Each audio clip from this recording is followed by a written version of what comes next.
What if everything you think you know about history is built on a handful of secrets? We've all grown up with certain stories, tales of triumph, tragedy, discovery, and destiny passed down through generations as undeniable truth. But what if some of the most pivotal moments in human history weren't just the result of chance or brilliance, but of hidden findings, clandestine breakthroughs, and discoveries so explosive they had to be kept in the shadows? From lost civilizations buried beneath desert sands to scientific revelations that dismantled everything we thought we understood about our world, history isn't always what it seems. In fact, sometimes it's exactly what someone powerful wanted us to believe until the truth finally broke free. Today, we're pulling back the curtain on these extraordinary moments. This isn't just a list of curious footnotes or conspiracy theories. It's a journey into the heart of how history gets made and remade. Some discoveries were stumbled upon by accident, others were fought for in secrecy, and a few were nearly lost to time. But each one of them, in its own astonishing way, dismantled old narratives and forced us to see our past in an entirely new light. These are the game changers, the quiet revolutions that unfolded behind closed doors, in hidden labs, buried tombs, and encrypted letters. They didn't just add to history, they rewrote it. So settle in, because we're about to dive into 30 times a secret discovery altered the course of human history forever.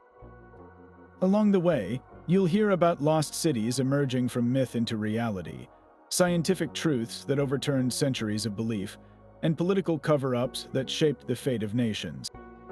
This is a story about how the past is never really past, how a single hidden artifact, a coded message, or an overlooked clue can change everything. Ready to question what you thought you knew? Let's begin. Our journey begins not in a dusty library or a royal archive, but in the heat of a military campaign. It was 1799, and Napoleon Bonaparte's army was in Egypt, not just as conquerors but as explorers, accompanied by a team of scholars and scientists known as the savants. Their mission was as much about knowledge as it was about empire. While rebuilding a fort near the town of Rosetta, a young French officer named Pierre-François Bouchard made a routine but utterly earth-shattering discovery. His men were digging foundations when their tools struck something hard, a large, dark slab of granodiorite stone, about the size of a tablet and covered in writing. It wasn't gold or jewels, but it would prove to be infinitely more valuable. This was the Rosetta Stone. What made this slab so extraordinary were the inscriptions carved into its surface. It contained the same decree, issued by priests in honor of Pharaoh Ptolemy V in 196 BC, but written in 3 different scripts, ancient Greek at the bottom, Demotic, a common script of Egypt in the middle, and the beautiful, mysterious hieroglyphs at the top. For centuries, hieroglyphs had been a complete enigma. They were the sacred writing of the ancient Egyptians, a language that had been entirely silent for over 1,000 years. Scholars could only stare at the intricate pictures of birds, eyes, and serpents carved into temple walls and wonder what stories they told. The meaning of this entire civilization's written record was locked away, utterly impenetrable. The stone was the key, but it was a key that would take decades to turn. The genius of the stone's trilingual text was that it provided a direct comparison. Scholars could read the ancient Greek, which gave them the basic content of the decree. The challenge then became to match the known Greek text to the unknown Egyptian scripts. The real breakthrough came from an English physicist named Thomas Young and, most famously, the French linguist Jean-François Champollion. Champollion, a man obsessed with ancient languages since childhood, dedicated his life to this puzzle. He realized that hieroglyphs weren't just pictograms representing whole ideas. They could also represent sounds, much like an alphabet. By comparing the royal names circled in cartouches on the stone, names like Ptolemy and later Cleopatra, he began to crack the phonetic code. It was a monumental intellectual feat, a decipherment that opened a door that had been sealed for millennia. The impact of this single discovery cannot be overstated. It was nothing less than the recovery of an entire world. Overnight, 3,000 years of Egyptian history transformed from silent monuments and cryptic artifacts into a living, breathing narrative. We could suddenly hear the voices of the pharaohs, understand their laws, read their poetry, and comprehend their religious beliefs. The Rosetta Stone gave us the administrative records, the military conquests, the personal letters, and the funerary texts that are the lifeblood of history. It resurrected a civilization from the dead, moving Egyptology from a field of speculation into a rigorous science. Every story we know from ancient Egypt, from the glory of Ramses II to the reign of Tutankhamun, flows from that one momentous discovery in the Egyptian dirt. It was the first great secret, hidden in plain sight, waiting for someone to understand its power. From the deserts of Egypt, our search for history's hidden truths moves to another stark landscape, where another chance discovery would shed light on the very foundations of faith itself. In late 1946 or early 1947, the exact date is part of the mystery, a young Bedouin shepherd named Muhammad ed-Dihib was searching for a lost goat among the cliffs near the ancient settlement of Qumran, on the northwest shore of the Dead Sea. He spotted a small, seemingly inaccessible cave opening, and, hoping the animal might be inside, threw a rock into the darkness. Instead of hearing the startled bleat of a goat, he heard the distinct sound of shattering pottery. Climbing inside to investigate, he found not his goat, but several tall, narrow clay jars. Inside them, protected for centuries, were bundles of old, darkened leather and papyrus, carefully wrapped in linen. He had no idea he was holding the oldest biblical manuscripts ever found. These were the first of what would become known as the Dead Sea Scrolls. Over the next decade, archaeologists and Bedouin treasure hunters would explore 11 caves in the area, unearthing a literary treasure trove of unparalleled significance. The collection included more than 900 manuscripts and tens of thousands of fragments, representing every book of the Hebrew Bible except for the Book of Esther. They were written primarily in Hebrew, but also in Aramaic and Greek, and they dated from the 3rd century BC to the 1st century AD. For 2,000 years, they had sat in the dry, cool darkness of those caves, perfectly preserved, waiting to be found. The content of the scrolls was explosive. They weren't just copies of the biblical texts we knew. They were a window into a tumultuous and diverse period of Jewish religious life known as the Second Temple period. This was the era when Judaism was crystallizing into the form we would recognize today, and it was the very world into which Christianity was born. The scrolls included not only biblical books, but also previously unknown psalms, detailed community rules, apocalyptic visions, and intricate commentaries that interpreted ancient prophecies for their own time. They revealed a landscape of intense debate and multiple Jewish sects, one of which a strict, ascetic group many scholars believe were the Essenes, likely wrote and collected these very scrolls, hiding them away as the Roman army advanced to crush a Jewish revolt. The impact on biblical scholarship was immediate and profound.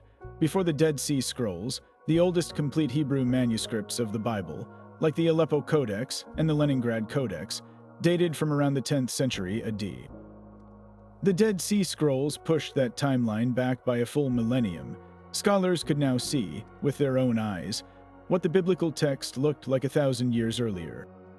The stunning revelation was how stable the transmission of the text had been. The book of Isaiah found in Cave 1, for instance, was virtually identical to the Masoretic text used for modern translations, confirming the incredible care with which scribes had copied the sacred words over centuries. Yet, there were also fascinating differences and alternate readings in some scrolls, offering glimpses into a time before the biblical canon was completely fixed. This secret library, hidden in jars, did more than just verify the accuracy of our modern Bibles. It completely rewrote our understanding of the religious world that gave birth to both rabbinic Judaism and Christianity. The scrolls show a community fervently awaiting a messianic age, with beliefs in baptism, ritual purity, and a final cosmic war between the forces of light and darkness that resonate strongly with the language of the New Testament. They don't mention Jesus or his followers directly, but they vividly paint the spiritual and intellectual backdrop against which he and his earliest disciples would have lived and taught. The discovery proved that many ideas once thought to be uniquely Christian were in fact circulating in broader Jewish thought at the time. It was a discovery that didn't just change history. It changed how we understand the very origins of two of the world's great religions, all because a shepherd boy threw a rock into a dark cave. Yet while the Dead Sea Scrolls unlocked the spiritual world of the past, our next discovery would reveal a technological sophistication so astonishing it seemed to leap from the pages of science fiction into ancient history. For nearly 2,000 years, it lay silent on the ocean floor, nestled among marble statues and amphorae in the wreck of a Roman-era cargo ship. Its discovery began not with a single throw of a rock, but with a team of sponge divers blown off course by a storm in the spring of 1901. Seeking shelter near the barren island of Antikythera between Crete and the Greek mainland, they decided to dive in the unfamiliar waters. What they found would stagger the world, a magnificent graveyard of ancient art and treasure. But among the bronze and marble masterpieces, one encrusted, corroded lump of bronze and wood seemed utterly unremarkable. It was saved almost as an afterthought. This bizarre object, about the size of a large shoebox, was brought to the National Archaeological Museum in Athens and largely ignored for decades. It was covered in a thick, hardened layer of limestone and marine growth, and it wasn't until 1951 that a British science historian named Derek J. de Sala Price took a serious interest. Even then, its true nature remained hidden. It wasn't until the advent of advanced imaging technology like gamma-ray and X-ray tomography in the early 2000s that the secret within was finally revealed. The crusty lump wasn't a statue fragment or a piece of nautical equipment. It was an ancient Greek computer. We now know it as the Antikythera Mechanism. The detailed scans showed a complex clockwork assembly of at least 30 precisely hand-cut bronze gears, neatly mounted inside a wooden case with dials and inscriptions on the outside. It was an intricate analog calculator, a device of a complexity that would not be seen again until the astronomical clocks of medieval Europe over 1,000 years later. This wasn't just a simple calendar. The mechanism was a precise orrery, a model of the cosmos designed to predict celestial events with breathtaking accuracy. By turning a hand crank on the side, an operator could advance the gears to calculate the positions of the sun and moon, predict lunar and solar eclipses, and even track the cycles of the ancient Olympic Games. One dial followed the 4-year cycle of the Panhellenic Games, a major athletic and cultural event. It even modeled the irregular orbit of the moon, accounting for its elliptical path using a clever pin and slot device that mimicked the physics of the cosmos. The implications of this single device were nothing short of revolutionary. It forced a complete and humbling rewrite of our understanding of ancient Greek science and technology.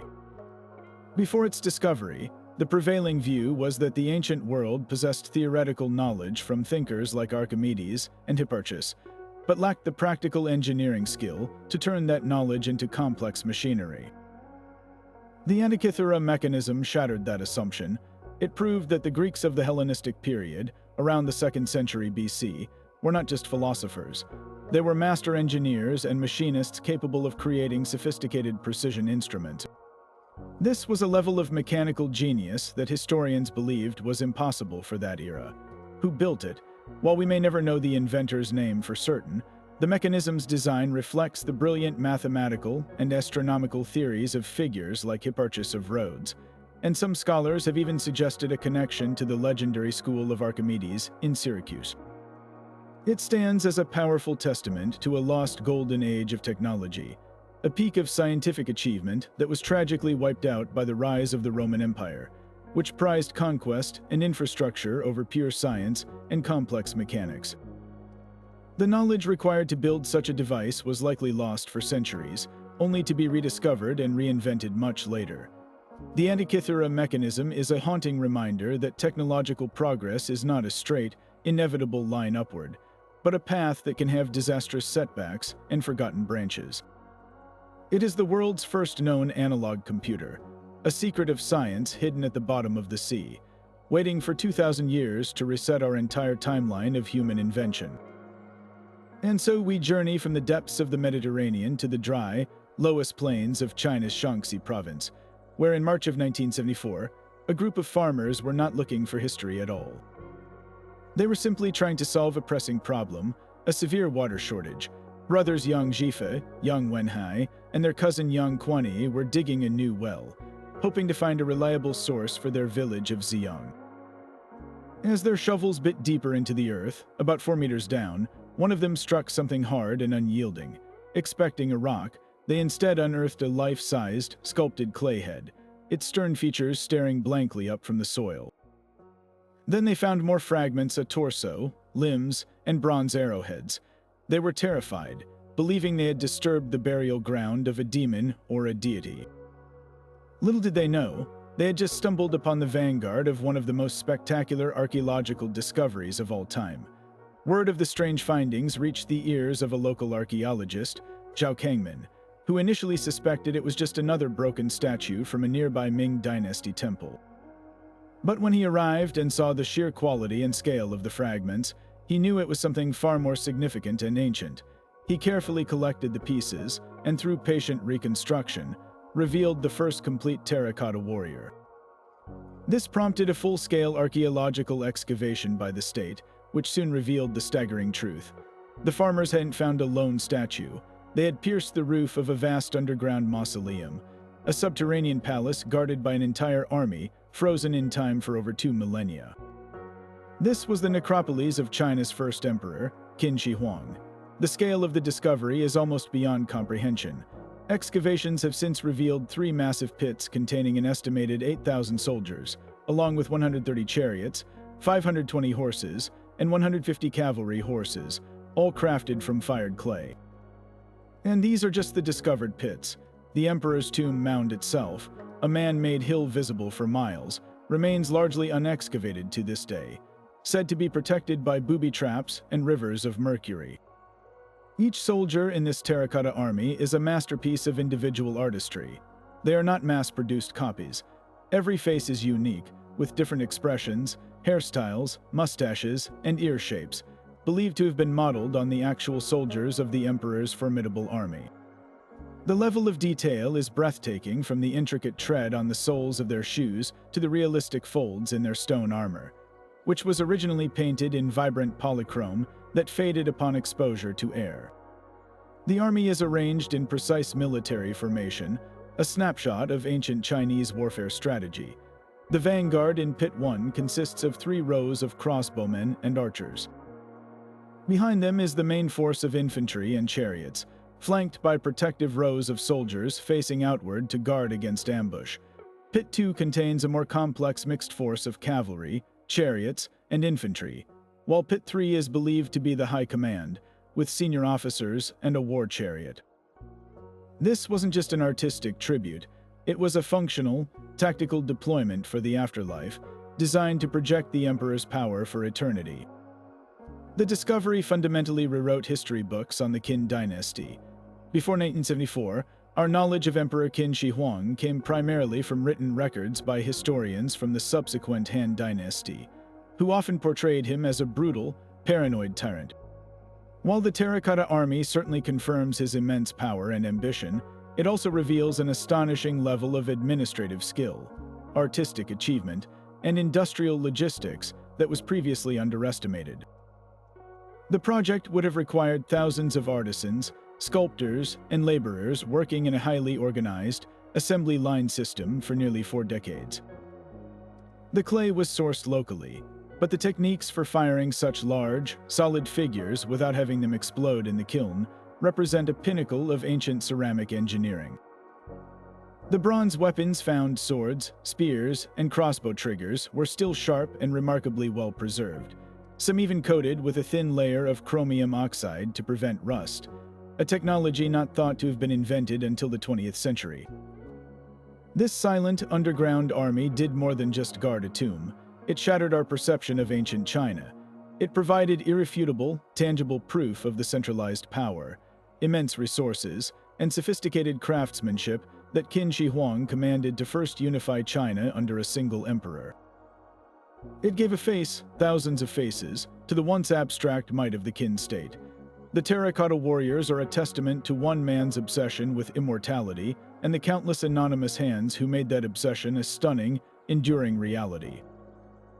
From a simple quest for water, a discovery was made that forced the world to completely re-evaluate the power, the artistry, and the terrifying ambition of China's first emperor. But if the Terracotta Army gave us an undeniable, solid truth about the past, our next discovery presents a riddle wrapped in a mystery, an artifact so controversial that decades after its emergence, experts still cannot agree on whether it is one of the greatest historical finds of the century or one of its most brilliant forgeries. It is a map that threatens to dethrone one of history's most celebrated figures, and its story begins not with farmers or divers, but in the quiet, high-stakes world of rare book dealers. In 1957, a thin, modest volume appeared on the market. It was a medieval history text known as the Tartar Relation, a manuscript few had heard of. But tucked inside its binding was something extraordinary, a map of the world, drawn on yellowed parchment. At first glance, it appeared to be a typical 15th century European map, showing Europe, Africa, and Asia. But in the upper left-hand corner, in the vast and terrifying Atlantic Ocean, was a landmass no European was supposed to have known about until decades later. It was labeled in Latin, Vinlandia Insula, the island of Vinland. According to the map's own caption, this land, discovered by Bjarni and Leif in company, had been visited and explored. This was a direct reference to the Viking sagas that told of Leif Erikson's voyage to a new land around the year 1000. The map, if genuine, was staggering proof that the Vikings had not only reached North America, but that knowledge of their discovery had circulated in Europe before Christopher Columbus ever set sail. The map was purchased by an American dealer and later donated to Yale University, where it was announced to the world with great fanfare in 1965. The implications were immediate and explosive. For centuries, the story of the discovery of the Americas had been the singular property of Christopher Columbus, a cornerstone of history textbooks and national identity. This map, dated by its supporters to around 1440-50 years before Columbus's voyage, would completely dismantle that narrative. It wouldn't just add an earlier chapter. It would rewrite the entire book, transforming Columbus from a pioneering discoverer into a latecomer who was following a trail that had already been, at least in some small circles, mapped. Almost immediately, however, doubts began to surface. The battle over the Vinland Map's authenticity became a war fought in scientific laboratories and scholarly journals, a conflict between traditional historical analysis and cutting-edge forensic technology. The first major blow came from the ink. Early studies in the 1970s found that the map's black ink contained a substance called anatase, a specific crystalline form of titanium dioxide. At the time, anatase was a modern synthetic pigment, not used in inks until the 1920s. This seemed to be a smoking gun, clear evidence of a 20th century forgery. But the story wasn't that simple. Later, more sophisticated analyses found tiny, natural traces of anatase in some medieval manuscripts, reopening the possibility that the mineral could have been present in a medieval ink. The debate over the ink became a perfect microcosm of the entire affair. Every piece of evidence presented by one side was almost immediately challenged or reframed by the other. The parchment itself, radiocarbon dated to around 1435, seemed to support the map's antiquity, but a clever forger could easily have used a blank page from a genuine medieval book. The Latin script and the style of the map were scrutinized letter by letter, curve by curve. Some paleographers argued its lettering contained anomalies and modern stylistic touches inconsistent with a 15th century hand. Others found compelling comparisons in authentic works from the same period. The map's content, too, was picked apart. Its depiction of Greenland as an island was remarkably accurate for the time, knowledge not confirmed until the 20th century. Supporters saw this as proof of genuine Viking geographical knowledge being passed down. Skeptics argued it was a detail a modern forger with access to modern maps would be sure to include. The most recent and perhaps most damning analysis came in 2018, when Yale University itself, the map's custodian, commissioned a new, exhaustive study. Using advanced spectroscopic imaging, a team of conservators and scientists mapped the entire document's chemical composition. Their conclusion was devastating. They found that the ink throughout the map's lines and text was rich in titanium, a composition that does not match any other medieval inks. Furthermore, they discovered that a line of the map's ink ran directly over a 20th century repair to a tear in the parchment. The evidence strongly suggests the map is a modern creation, a sophisticated fraud designed to deceive collectors and rewrite history for profit or notoriety. Yet, even now, a small but vocal group of scholars refuses to concede. They point to lingering questions, potential contamination in the testing process, and the frustrating complexity of medieval ink recipes. The debate continues, a testament to how deeply we are invested in our historical narratives. The Vinland Map, whether a priceless treasure or an ingenious fake, has already altered history. It forced a rigorous scientific and historical re-examination of the Viking voyages. It brought the Norse sagas out of literary obscurity and into the center of a global debate, and it demonstrated the powerful allure of a discovery that can overturn everything we think we know. It remains a captivating enigma, a shadow on the parchment that challenges us to question not just the artifact, but our own powerful desire to believe. Yet, while the debate over the Vinland Map plays out in modern laboratories, our next discovery offers no such ambiguity. Its impact is certain, its authenticity unquestioned, and its value is literally the foundation of written history itself. We travel now from the Atlantic to the heart of the ancient Near East, to the great Assyrian capital of Nineveh, located in modern-day Iraq. Here, in the mid-19th century, a discovery was made that would push our understanding of civilization's story back by millennia, giving a voice to the very first empires. The man at the center of this story is Austen Henry Layard, a young British adventurer and amateur archaeologist driven by a passion for the biblical past. Between 1849 and 1851, he was excavating the immense mounds that covered the ruins of Nineveh, the city once feared as a den of lions and a symbol of imperial might. He was working in the palace of King Sennacherib when he made a breathtaking find, but it was in the palace of Sennacherib's grandson, Ashurbanipal, that he uncovered the true treasure. It wasn't gold or jewels. It was a room, in fact, multiple rooms crammed from floor to ceiling with thousands of lumpy, pillow-shaped clay tablets, all covered in the intricate, wedge-shaped marks of cuneiform script. This was the royal library of Ashurbanipal, and it contained over 30,000 tablets, a deliberate collection of all the knowledge of the ancient Mesopotamian world. At the time of their discovery, these tablets were completely unreadable. Cuneiform was a forgotten script, a puzzle as impenetrable as Egyptian hieroglyphs before the Rosetta Stone. But the sheer volume of material from Ashurbanipal's library provided the raw data needed to finally achieve a breakthrough. Scholars like Henry Rawlinson, working on cliffsides in Persia to decipher other cuneiform inscriptions, now had a vast corpus of text to compare and contrast.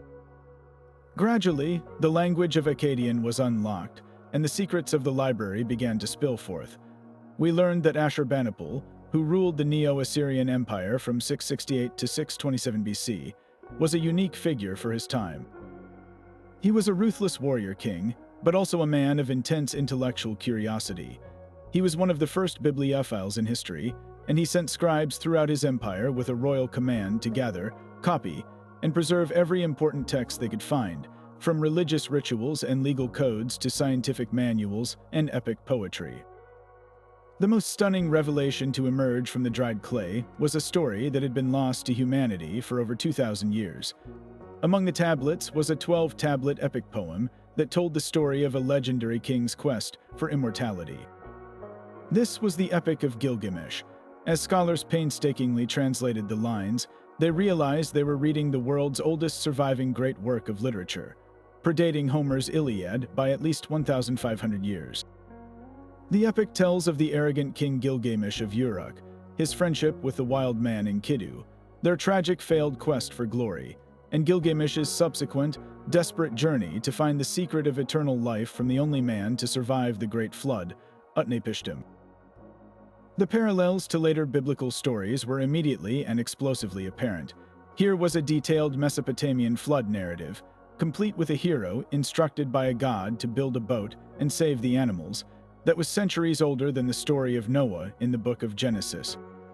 It was proof that these powerful mythological themes were part of a shared cultural heritage across the ancient Near East, circulating long before they were adopted and adapted into the Hebrew Bible.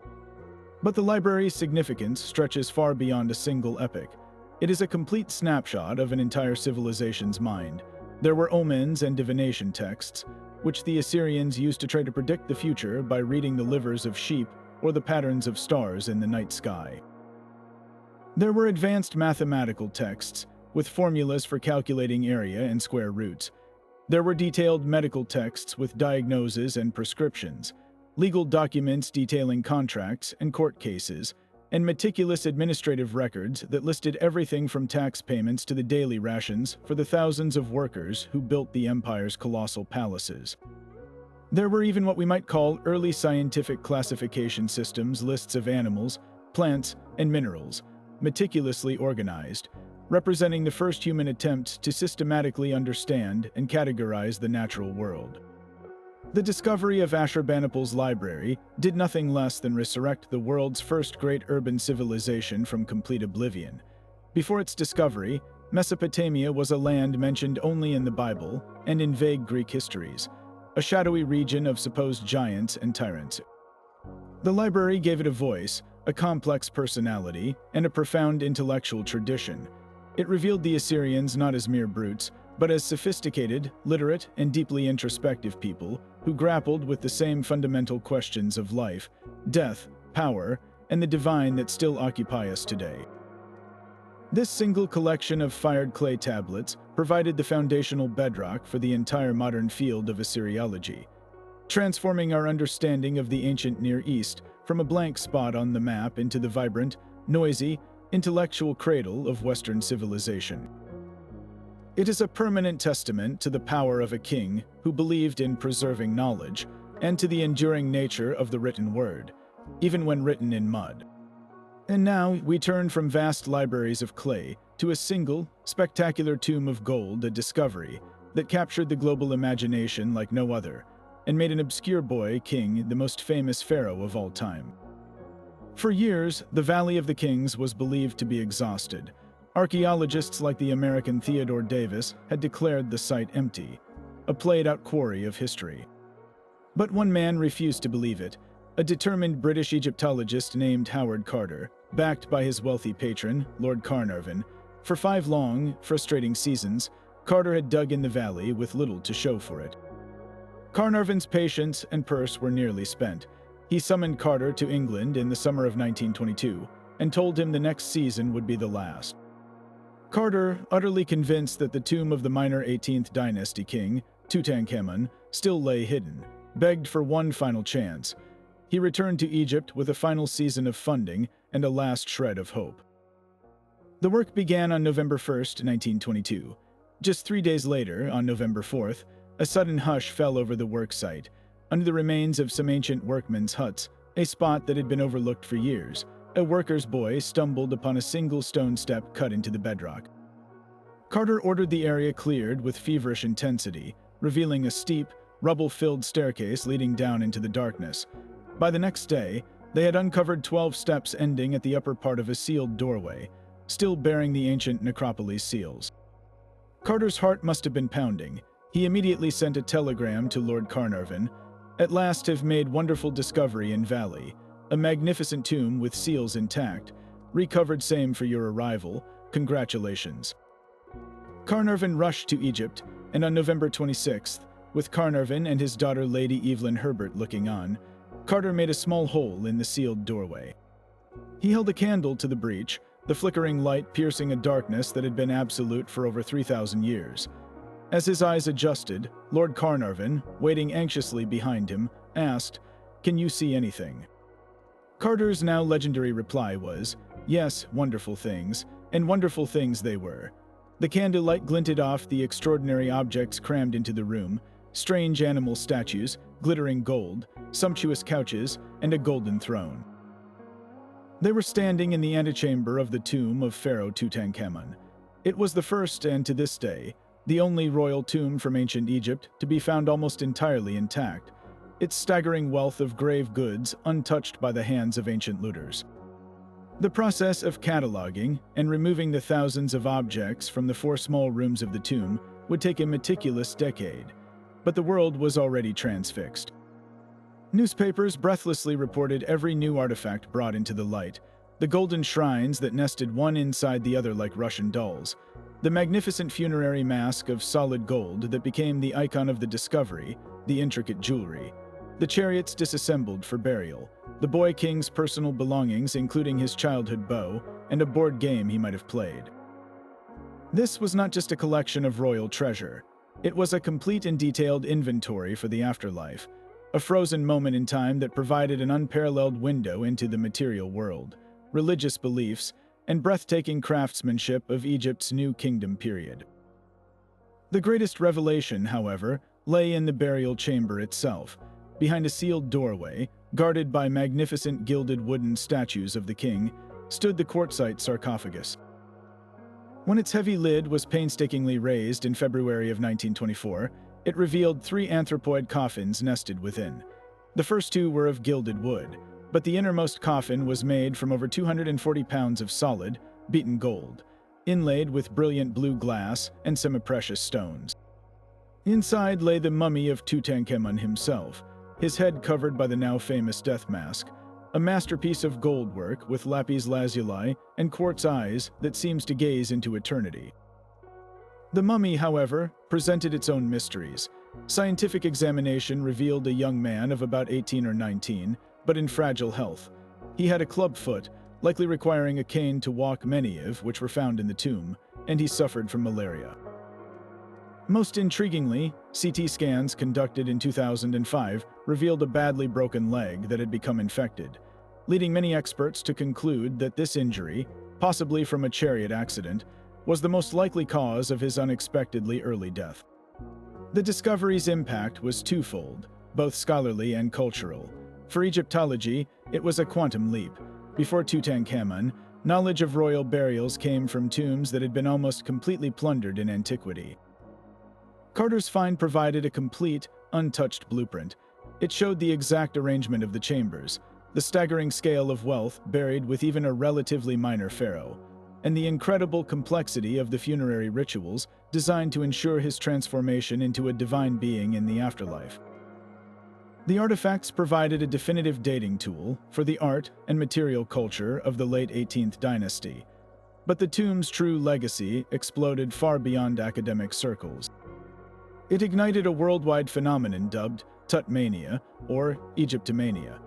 Everything from architecture and furniture design to women's fashion and jewelry was influenced by the elegant, geometric lines and motifs of ancient Egypt. The discovery coincided with the dawn of the mass media age, and newspapers sold millions of copies with photographs of the golden treasures. This global fascination transformed archaeology from an obscure academic pursuit into a public spectacle of wonder and adventure. It also gave birth to the persistent legend of the mummy's curse, fueled by the sensationalized reporting of Lord Carnarvon's death from an infected mosquito bite just a few months after the tomb was opened, and the subsequent deaths of others connected to the discovery. The tomb of Tutankhamun did more than just fill a museum. It filled the world's imagination. It gave us a human face for an ancient civilization, a tangible connection to a young king whose name was once nearly erased from history. From a last-chance dig in a supposedly empty valley came a discovery that reminded the world of the sheer grandeur of the pharaohs and the spellbinding power of a secret, waiting for 3,000 years to be told. Yet while the treasures of Tutankhamun spoke of pharaonic power and the Terracotta Army revealed imperial ambition, our next discovery illuminates a far more intimate and spiritual struggle, a battle over the very soul of faith itself. This story begins not in a royal valley, but in the harsh, sun-baked cliffs of Upper Egypt, where in December of 1945, a few months before the Dead Sea Scrolls were found, another group of farmers was digging for a different kind of treasure. Unlike the Bedouin shepherds near Qumran, these men, the brothers Muhammad and Khalifa Ali of the Al Salman clan, were digging for sebak, a nitrate-rich fertilizer used on their crops, at the base of the Jabal al-Tarif cliffs near the town of Nag Hammadi. As Muhammad's mattock struck the hard earth, it hit something neither rock nor root. He had unearthed a large, sealed storage jar, almost a meter tall. Initial fear and superstition gave way to hope when he considered its contents. Was it gold? With trembling hands, he broke the jar open, but instead of gleaming coins, he found 13 ancient leather-bound books, or codices, stuffed inside. Disappointed, and fearing the books might contain evil magic, Muhammad's mother later admitted she burned some of the loose pages as kindling for their oven. It was an act of destruction that makes historians wince, but fortunately, the bulk of the library was saved. The codices eventually made their way through a shadowy path of antiquities dealers and into the hands of scholars, who soon realized the Al-Salman brothers had stumbled upon a spiritual time capsule of immeasurable value. This was the Nag Hammadi Library. Inside those battered leather covers were 52 separate texts, copied onto papyrus in the Coptic language sometime in the 4th century AD. But the writings themselves were far older, many originally composed in Greek during the spiritually tumultuous 2nd and 3rd centuries. These were not Orthodox Christian texts. They were Gnostic scriptures, a collection of secret gospels, visionary revelations, and philosophical treatises that had been ruthlessly suppressed and condemned as heresy by the emerging Orthodox Church.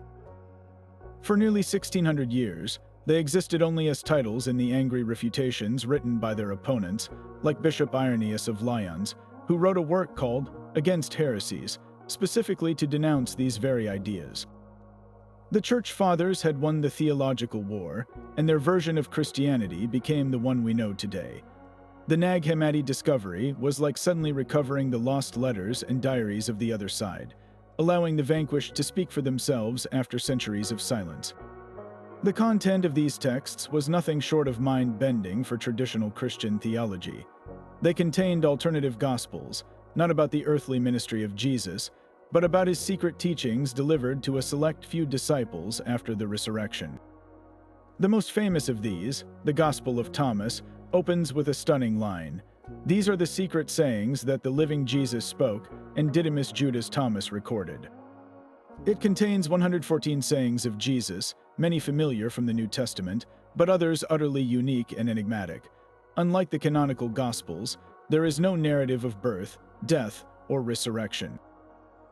Instead, it presents a Jesus who points his followers inward, urging them to seek the divine spark within themselves to achieve enlightenment and recognize their own innate connection to the divine.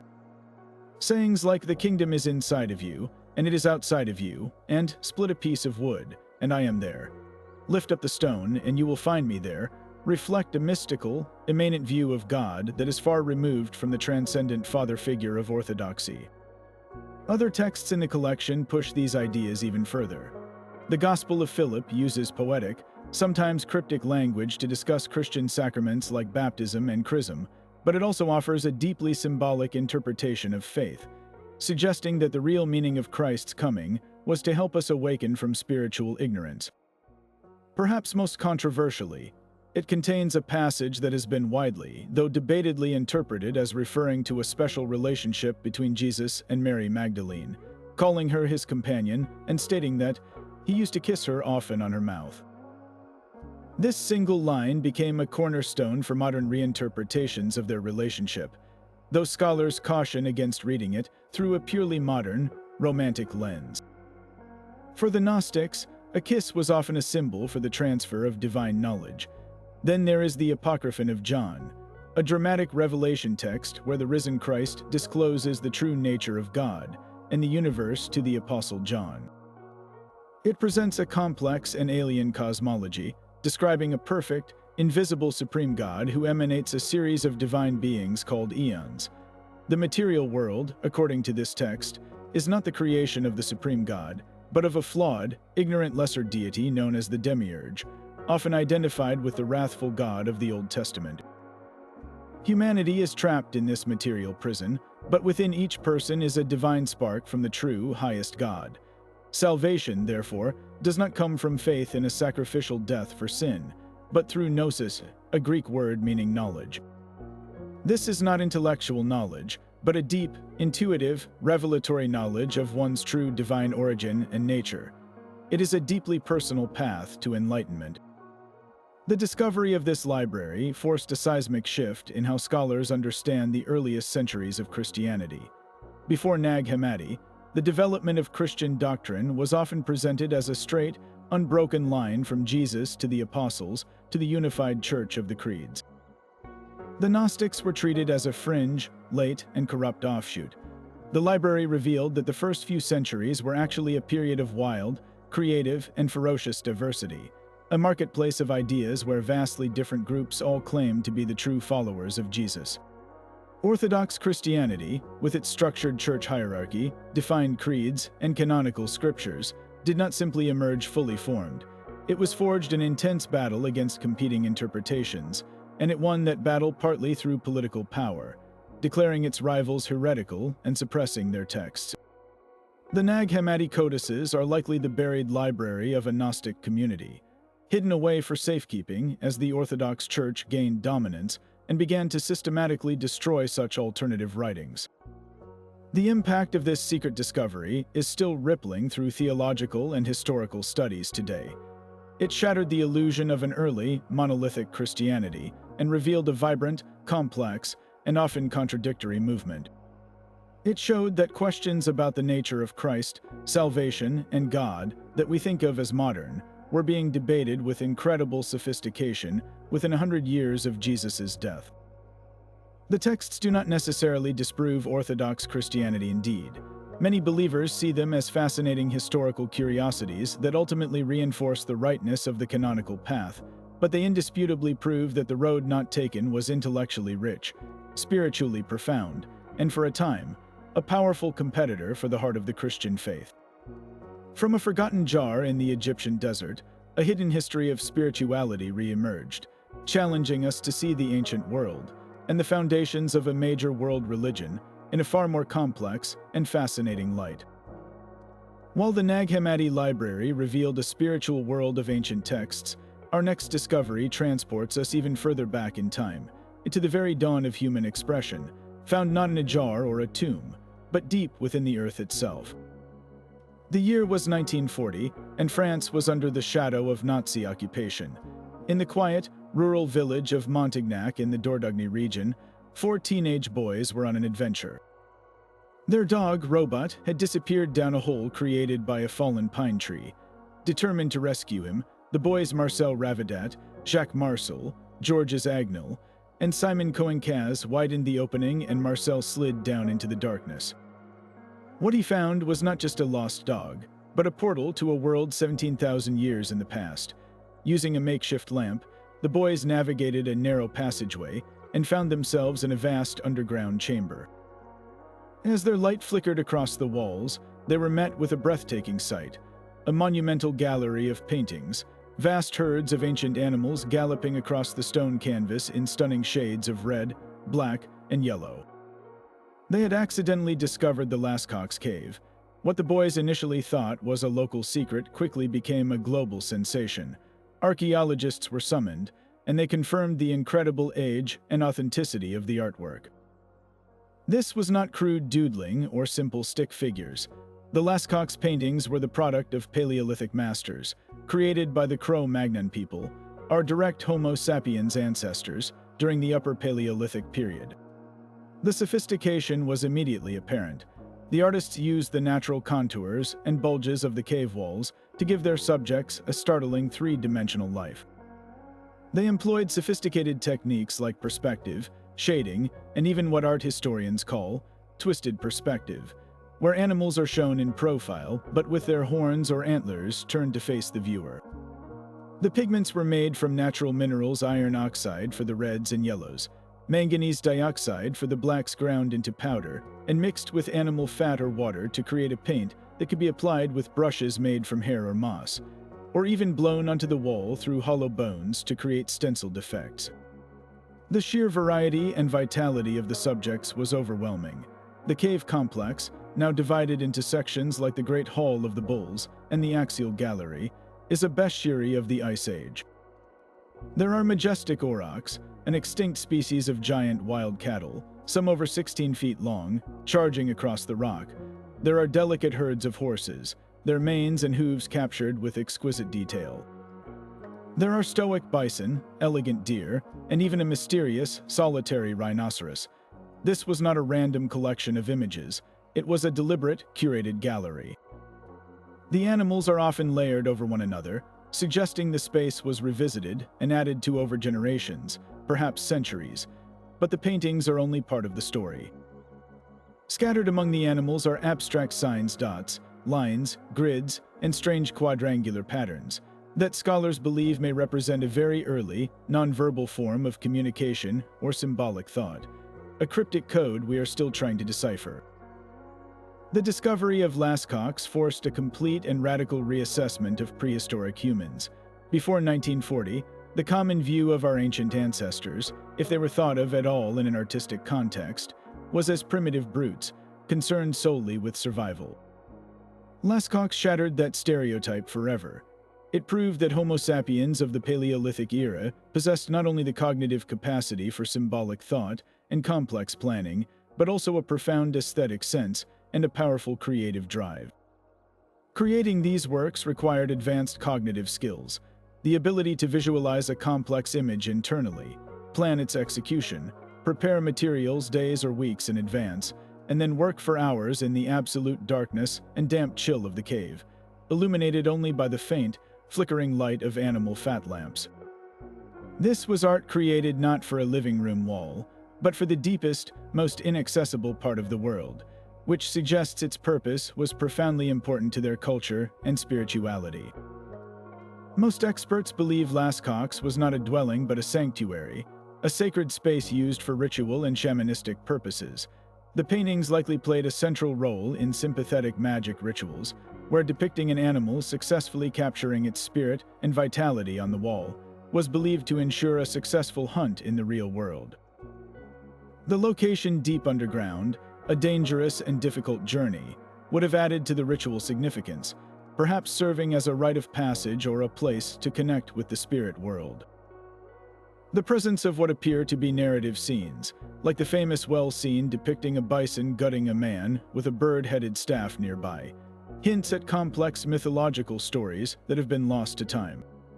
Lascaux provided undeniable proof that our ancient ancestors had rich inner lives, complex belief systems, and a desire to create meaning and beauty that is fundamentally human. It pushed the origins of art back tens of thousands of years and established that the urge to create is as old as humanity itself, a secret masterpiece hidden in a French hillside, waiting for 4 boys and their dog to bring it back into the light.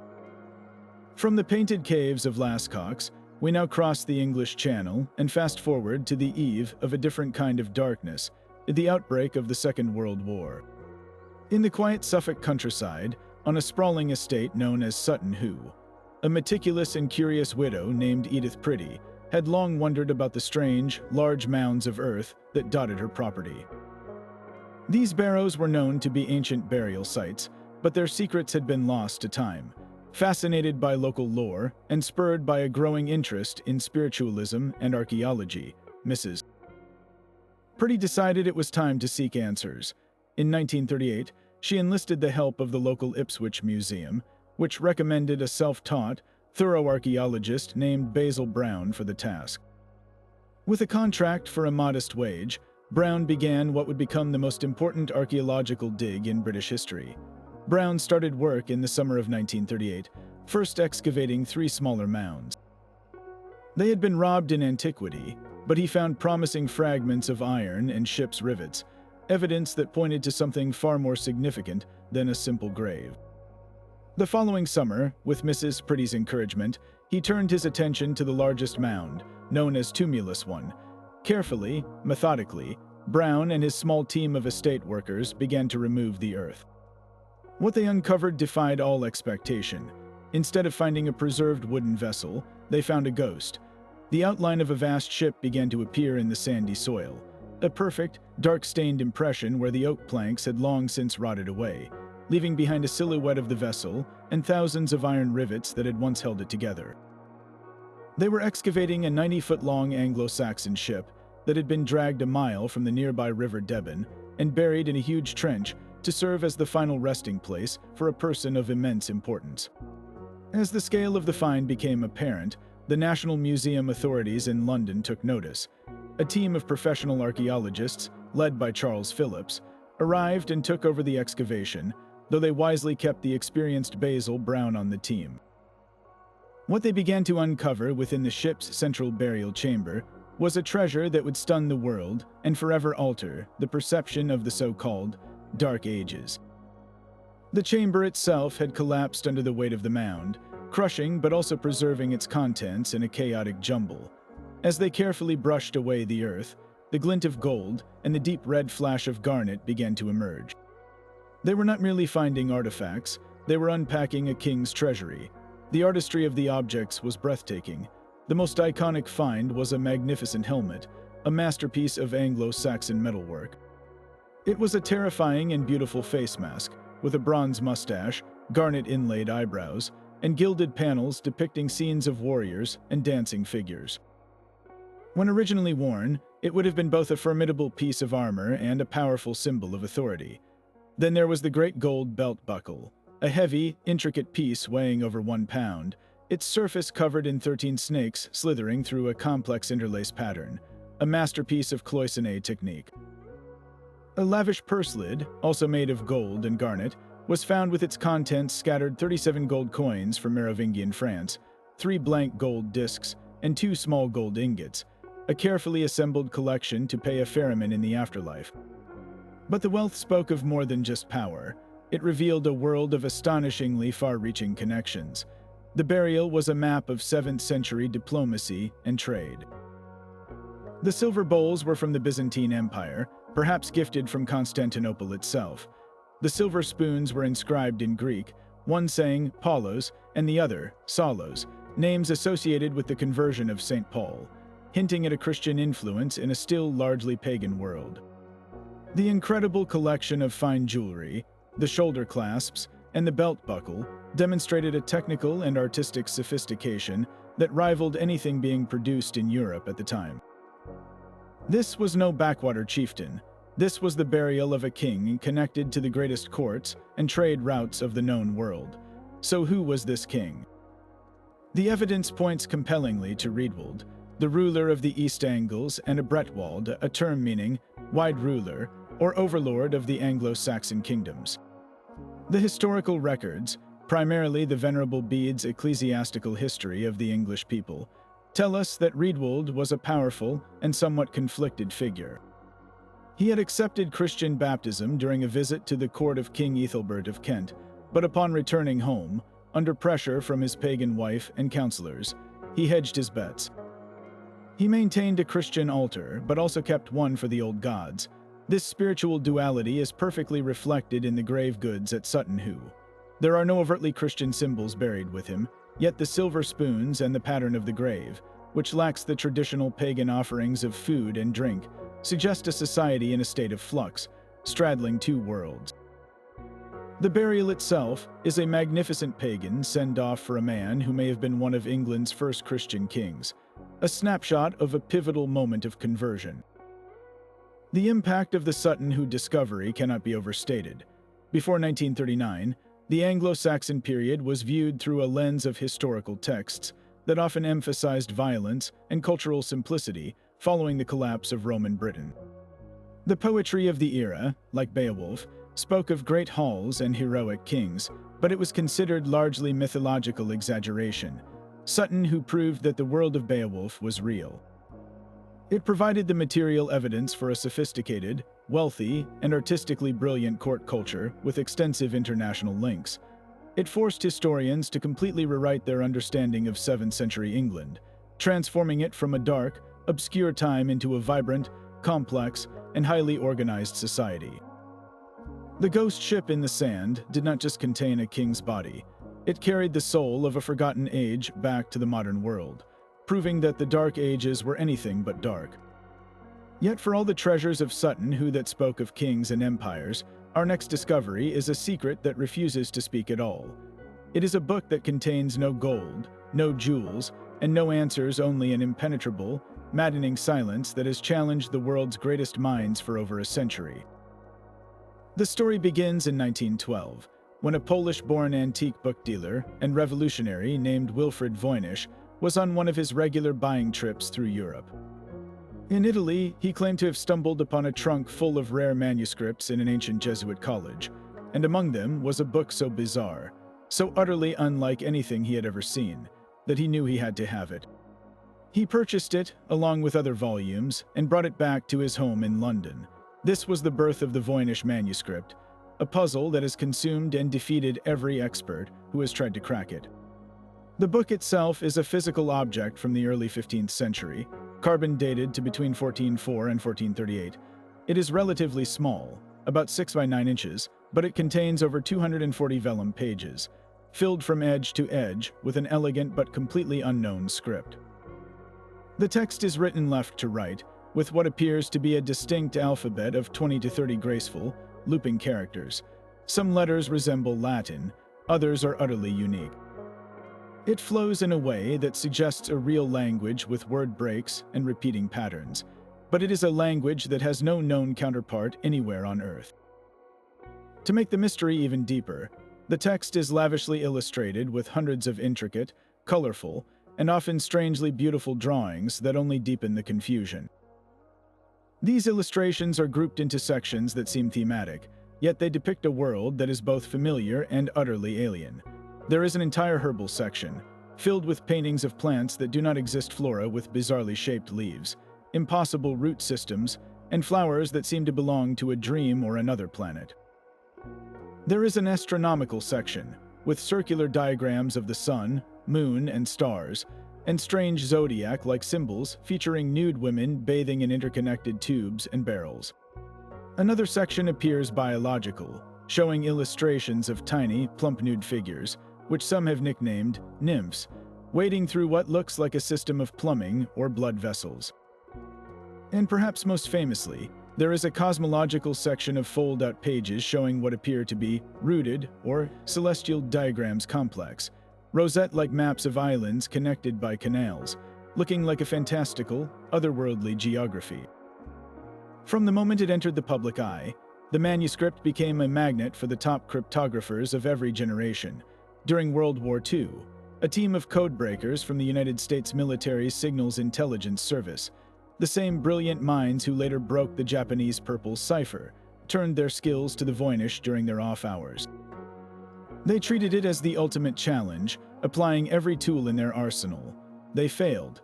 Decades later, the legendary codebreakers from Bletchley Park, including the personal attention of William Friedman, the father of modern American cryptology, took up the cause.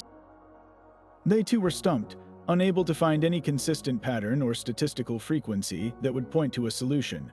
In the modern era, sophisticated computer algorithms and artificial intelligence have been trained on its text, searching for the hidden grammar of a lost language or the subtle patterns of a cipher.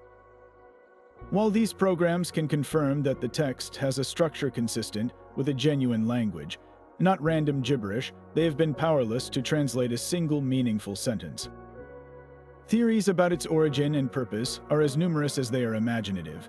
Some believe it is a coded scientific or medical text, perhaps containing lost alchemical secrets or herbal knowledge that its author wanted to keep from the church or rival scholars. Others propose it is a constructed language, an early artificial script for a philosophical or religious purpose. The most tantalizing theory, proposed by a small group of scholars, suggests it could be written in a long-extinct pre-European language, like a form of Nahuatl from Mexico, transcribed by a Spanish missionary using a unique phonetic alphabet, a theory that would upend the history of transatlantic contact if proven true. And then there is the hoax theory, that the manuscript is an elaborate, centuries-old forgery, created to deceive a wealthy patron like the Holy Roman Emperor Rudolph II, who was known for his fascination with the occult and who may have once owned the book. A skilled con artist like Edward Kelly, the infamous alchemist and scryer for John Dee, could have crafted it to sell for a fortune, but the hoax theory faces its own difficult questions. Creating over 200 pages of consistently patterned, statistically valid nonsense in the 15th century would have been a Herculean task with no real precedent. The vellum and ink are authentic to the period, and the time and expense involved in such a production seem excessive for a mere fraud. The illustrations, while odd, are drawn with a confidence and detail that suggests the artist believed they were depicting something real. The mystery only deepens with each new investigation. The Voynich manuscript is a secret that has successfully guarded itself for 600 years. It sits in a vault at Yale University's Banach Rare Book Library, a silent testament to the limits of our knowledge, a reminder that the past can still hold onto its mysteries with a stubborn, unbreakable grip, challenging our arrogance and inviting our endless fascination. Leaving behind the indecipherable mystery of the Voynich manuscript, we now turn to a discovery where the evidence is shockingly, hauntingly clear, written not in code, but on human flesh. Across the misty peat bogs of northern Europe, from Ireland to Denmark, a different kind of secret has been emerging from the dark, acidic soil for centuries. Farmers cutting peat for fuel have long unearthed grisly finds, a hand, a foot, a strangely preserved face staring back from the earth. For a long time, these were local horrors, often reburied or kept quiet. But in the 20th century, two specific finds would bring these bog bodies into the scientific limelight, transforming them from macabre curiosities into unparalleled, intimate witnesses to the brutal and spiritual world of the European Iron Age. The first of these, and perhaps the most poignant, was discovered in May of 1950 by two brothers, Viggo and Emil Hijgaard, cutting peat in the Tollund Fen near Silkeborg, Denmark. Their tools struck something leathery and dark. Thinking they had found a dead animal, they carefully dug around it, only to be met with the serene, sleeping face of a man. He was so perfectly preserved that they immediately called the police, believing they had discovered a recent murder victim. But this was no modern crime. The man they found had been dead for over 2,000 years. This was Tollund Man. He lay curled on his side as if asleep, wearing only a pointed leather cap and a wide leather belt. His face is unforgettable, stubble on his chin, gentle features, and a noose still tightly drawn around his neck, the rope leading up to his back. The expression is one of profound peace, an unsettling contrast to the violence of his death. Just over 3 decades later, in August of 1984, a similar discovery was made in northwestern England. Workers at Lindo Moss peat bog were operating a shredding machine when a worker spotted a dark, leathery object he thought was a piece of wood. He threw it aside, but later, another worker picked it up and saw it had a human foot still attached to it. Archaeologists were called, and they meticulously excavated the site, recovering the remains of a well-built young man, now known as Lindo Man or Pete Marsh, as he was wryly nicknamed by the press. His preservation was also extraordinary, showing a manicured fingernail, well-groomed hair, and a beard, but his condition told a far more violent story than Tollund Man's peaceful repose. The forensic analysis of these bodies revealed the brutal specifics of their ends, and it is here that the true historical revolution began. Tollund Man had been hanged. The noose left a clear furrow under his ear and jaw, yet he was not hanged in the manner of a common criminal. He was then carefully laid to rest in the bog in a fetal position. Lindo Man's death was a complex, ritualized killing. The evidence points to a sequence of 3 separate attacks, a veritable overkill. He was struck on the top of his head with a heavy object, hard enough to crush his skull. He was then garroted with a thin cord or sinew, which broke his neck, and finally, his throat was cut from ear to ear. His last meal, preserved in his stomach, was a gruel of burnt bread, suggesting a ritualistic final feast or a connection to a specific ceremony. For decades, the prevailing historical view of the Iron Age Celts, largely based on biased accounts written by their Roman enemies like Julius Caesar and Tacitus, was one of wild, bloodthirsty barbarians.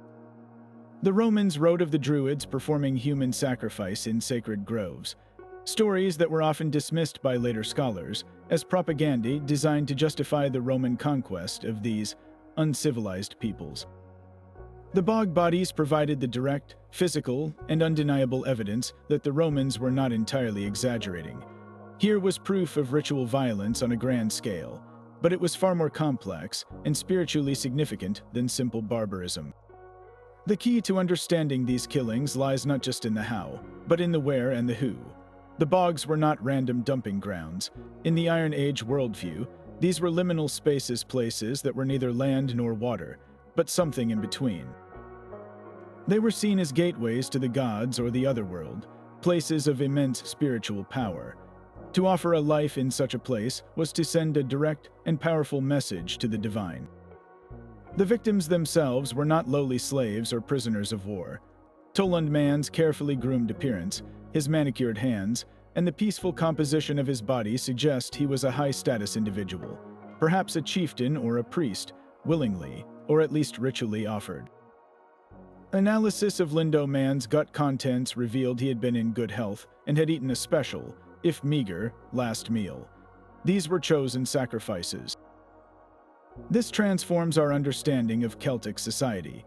It reveals a world with a highly sophisticated and complex religious belief system, one where the boundary between the spiritual and the earthly was porous. The welfare of the entire tribe, ensuring a good harvest, victory in battle, or the favor of the gods, was believed to depend on the ultimate offering, a human life. The violence was not meaningless, it was a sacred transaction, a renewal of a contract with the divine. The bodies, preserved by the unique chemistry of the bog, the cold, the lack of oxygen, and the sphagnum moss that tans the skin like leather, are a direct window into these beliefs. They provide details no history book ever could: the style of their hair, the food in their stomach, the calluses on their hands. The discovery of these perfectly preserved individuals forced historians to move beyond Roman propaganda and confront the tangible reality of Iron Age Europe. It confirmed the practice of ritual human sacrifice while simultaneously deepening our respect for the complex spiritual cosmology that underpinned it. The bog bodies are more than mummies, they are messengers. They bring us face to face with our ancestors not as abstract, barbarians, but as people capable of both profound spirituality and terrifying violence, a stark reminder that the past is not a simple story, but a complex and often disturbing tapestry of belief and practice.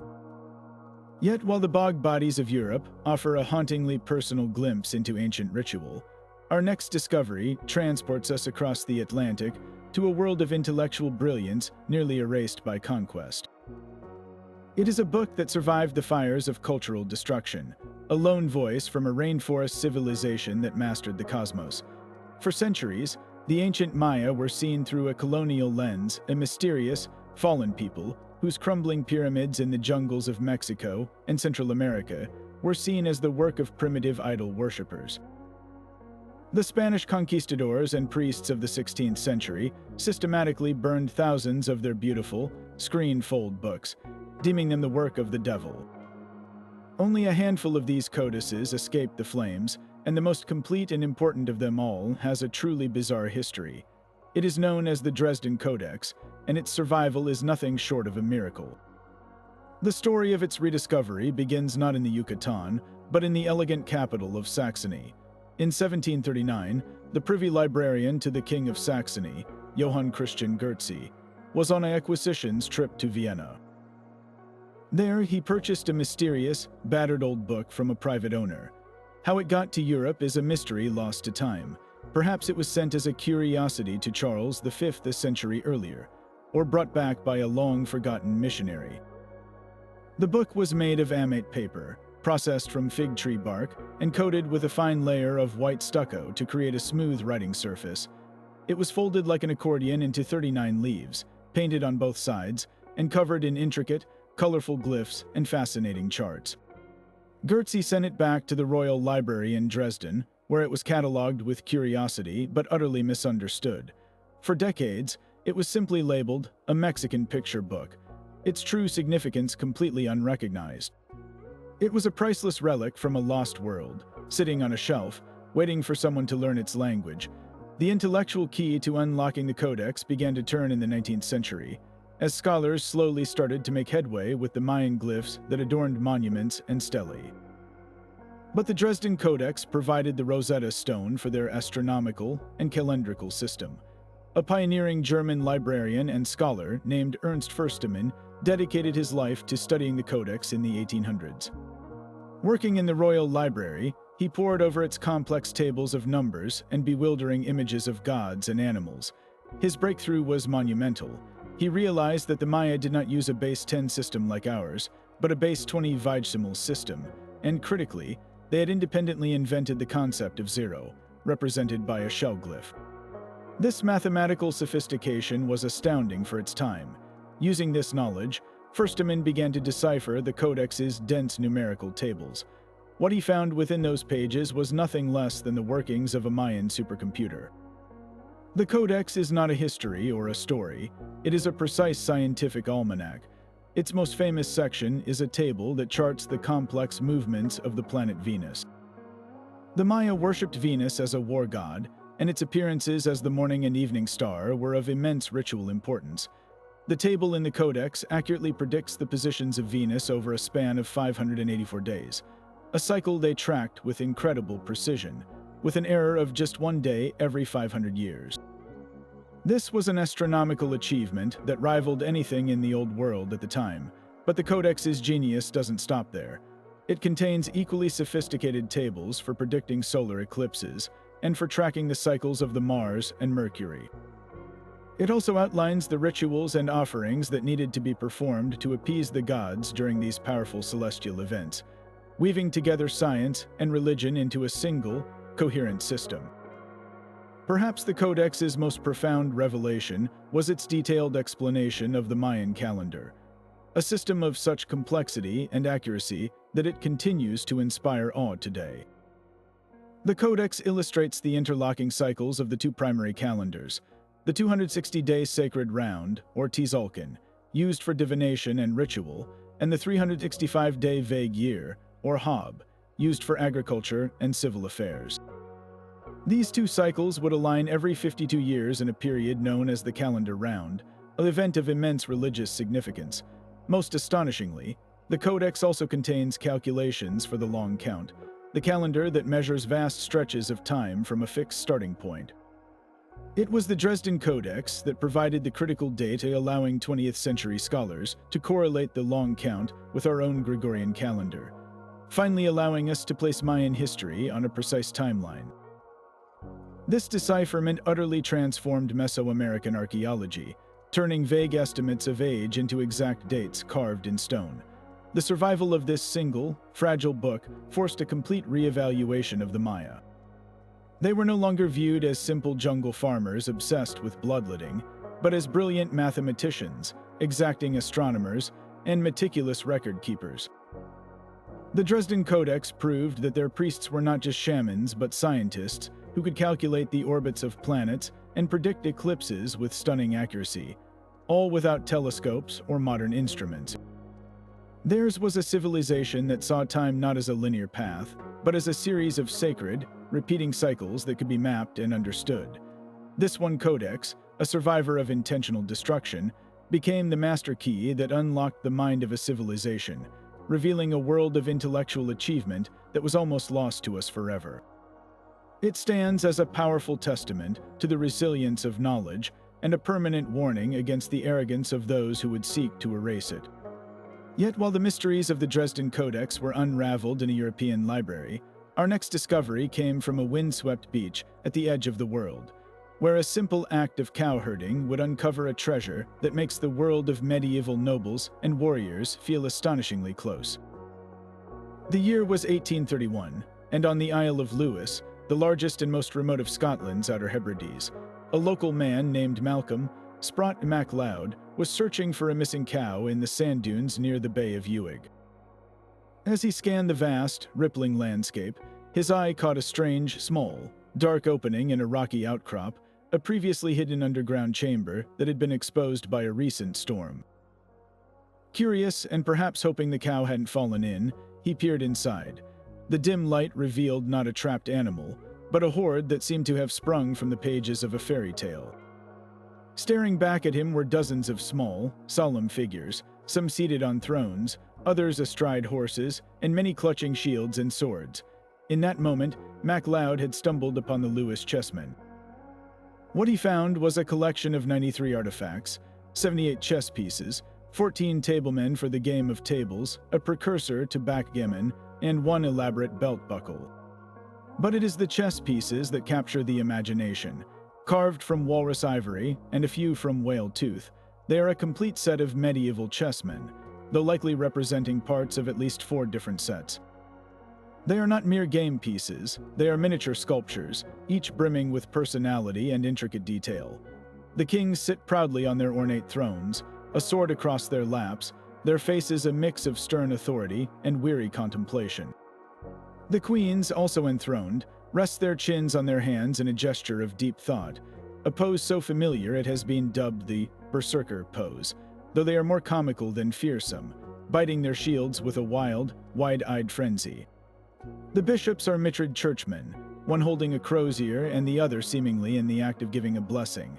The knights are armored warriors mounted on stocky, adorable horses, and the rooks are not castles but foot soldiers standing guardians who bite their shields with the same ferocity as the berserkers.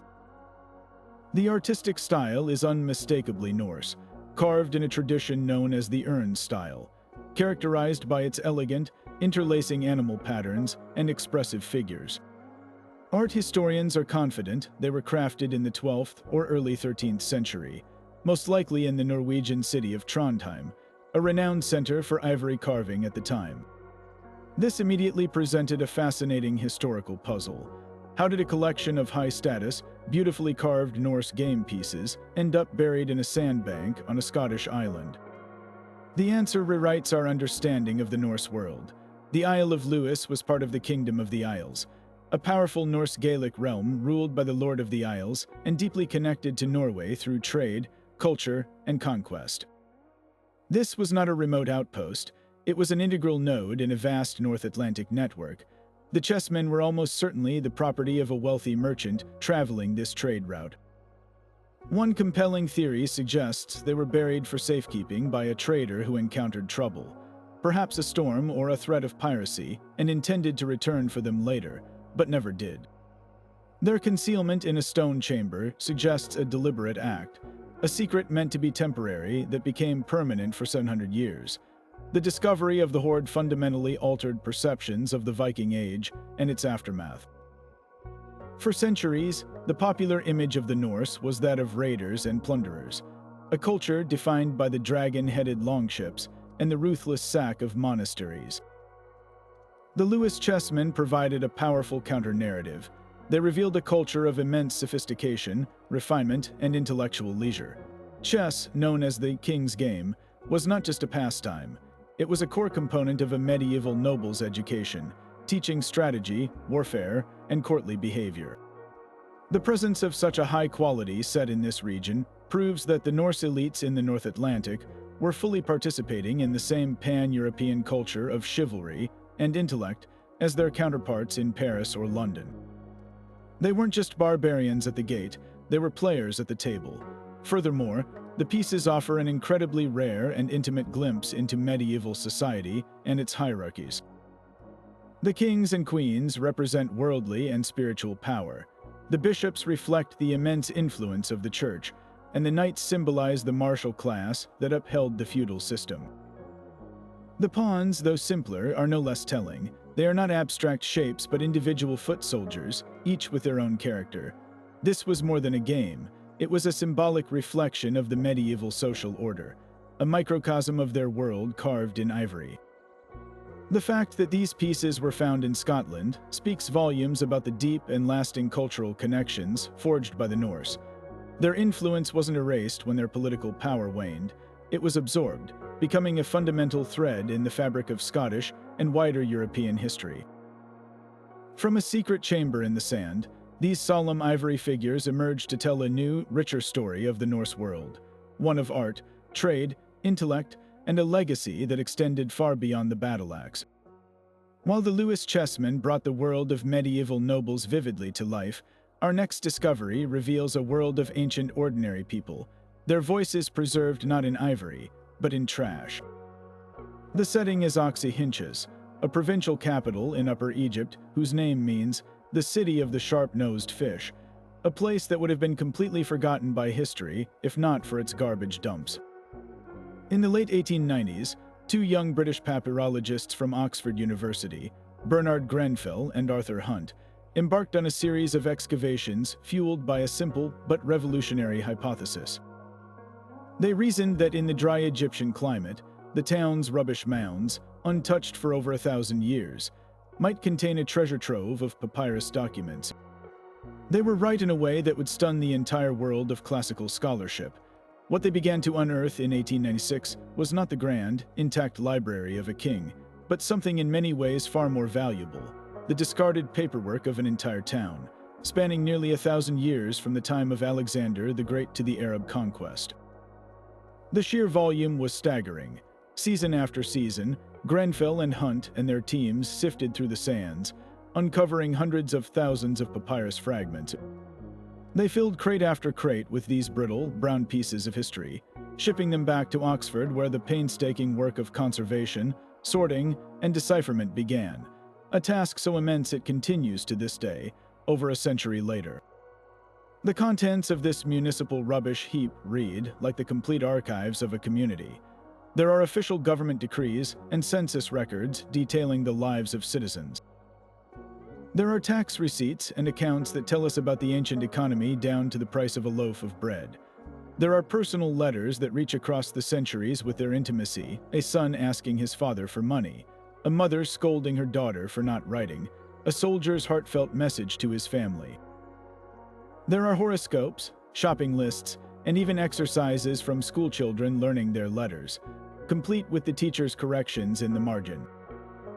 This incredible documentary record provides an unparalleled, ground-level view of daily life in Greco-Roman Egypt, offering a richness of social and economic detail that no history book could ever hope to match. But the true showstoppers, the discoveries that made international headlines, were the literary finds. Scattered among the tax returns and shopping lists were fragments of texts that scholars had desperately longed for but believed were lost forever. The Oxyrhynchus papyri have yielded precious lines from the great Greek lyric poet Sappho, the 10th muse, whose work was largely destroyed in the medieval period. These fragments allow us to hear her voice more clearly, adding new depth and nuance to her powerful expressions of love and longing. They recovered a significant portion of The Persians, a play by the Athenian comic dramatist Menander, whose work was immensely popular in antiquity but had almost completely vanished. They found lost poems by Pindar and fragments of plays by Sophocles and Euripides, expanding the canon of Greek literature one precious line at a time. The papyri also revolutionized our understanding of the intellectual history of the ancient world. They provided older and more accurate copies of known texts, like the philosophical works of Plato and the historical writings of Thucydides, allowing scholars to correct errors that had crept into manuscripts over centuries of copying. They uncovered previously unknown scientific texts, including a fascinating diagram from Euclid's Elements of Geometry, and a document that contained the earliest known example of a land survey using geometric principles. For biblical and early Christian studies, the finds were equally profound.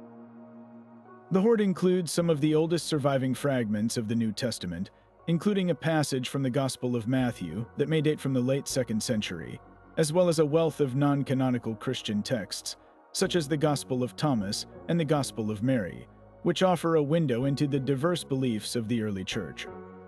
The work at Oxyrhynchus is a testament to the idea that history is not only written by the victors in their palaces, but is also written in the mundane documents of everyday people and then thrown away. Each fragment, no matter how small, is a piece of a massive jigsaw puzzle that is slowly reconstructing our understanding of the classical world in all its vibrant, noisy, and wonderfully ordinary detail. This ongoing project, which has already published over 80 volumes of findings with thousands of fragments still awaiting study, continues to fundamentally expand our knowledge.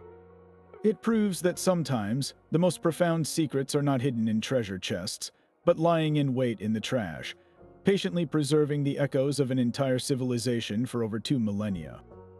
Yet while the Oxyrhynchus papyri gave us the paperwork of an entire town, our next discovery is a single, unassuming block of stone that answered a question that had lingered for 2,000 years. For centuries, the figure of Pontius Pilate, the Roman prefect who presided over the trial and crucifixion of Jesus of Nazareth, existed in a kind of historical limbo. He was a central character in the most influential story ever told, yet outside of the New Testament and brief, passing references by ancient historians like Josephus and Tacitus, there was no physical proof he had ever existed. To skeptics, this lack of evidence allowed room for doubt, suggesting he could be a literary device, a symbolic representative of Roman oppression invented by later gospel writers. That all changed in the summer of 1961, not with a dramatic announcement, but during a routine archaeological dig at a forgotten seaside site. Italian archaeologists led by Dr. Antonio Frova were excavating the ancient theater of Caesarea Maritima, the magnificent port city built by Herod the Great to serve as the Roman capital of Judea. As they carefully cleared away layers of earth and rubble, they uncovered a seemingly mundane limestone block, part of a set of steps. It was a common find at such a site, the kind of architectural fragment often overlooked. But when they turned it over, they saw it had been reused, its backside bearing a Latin inscription. As the dirt was brushed away, the letters became clear, and the team realized they were looking at something extraordinary. The inscription was a dedication, and it named the man who had commissioned the building it was once part of. It read, "Pontius Pilate, prefect of Judea, has dedicated to the people of Caesarea a temple in honor of Tiberius." This was the Pilate Stone. In that one moment, a biblical figure stepped out of the pages of Scripture and into the solid, verifiable light of history. The title was crucial, prefect of Judea, not the later term, procurator, used by Tacitus. This confirmed the specific rank and authority Pilate would have held during the reign of Emperor Tiberius, precisely aligning with the timeline given in the Gospels. The stone itself was a typical Roman dedicatory plaque, the kind used to commemorate the construction of a public building, likely a Tiberium, a temple honoring the deified emperor. It placed Pilate exactly where the historical sources said he should be, in Caesarea, the administrative heart of Roman Judea, engaging in the standard practice of a Roman official currying favor with both the emperor and the local populace by funding public works. The impact of this discovery on the field of biblical archaeology was immediate and profound. It provided the first ever archaeological evidence for the existence of Pontius Pilate, transforming him from a semi-legendary character into a documented historical official. This did not, of course, prove the theological claims about the events surrounding his life, but it provided a crucial anchor point of corroboration. It demonstrated that the Gospel writers, in naming him and identifying his position accurately, were working within a framework of real history, naming real people who held real power.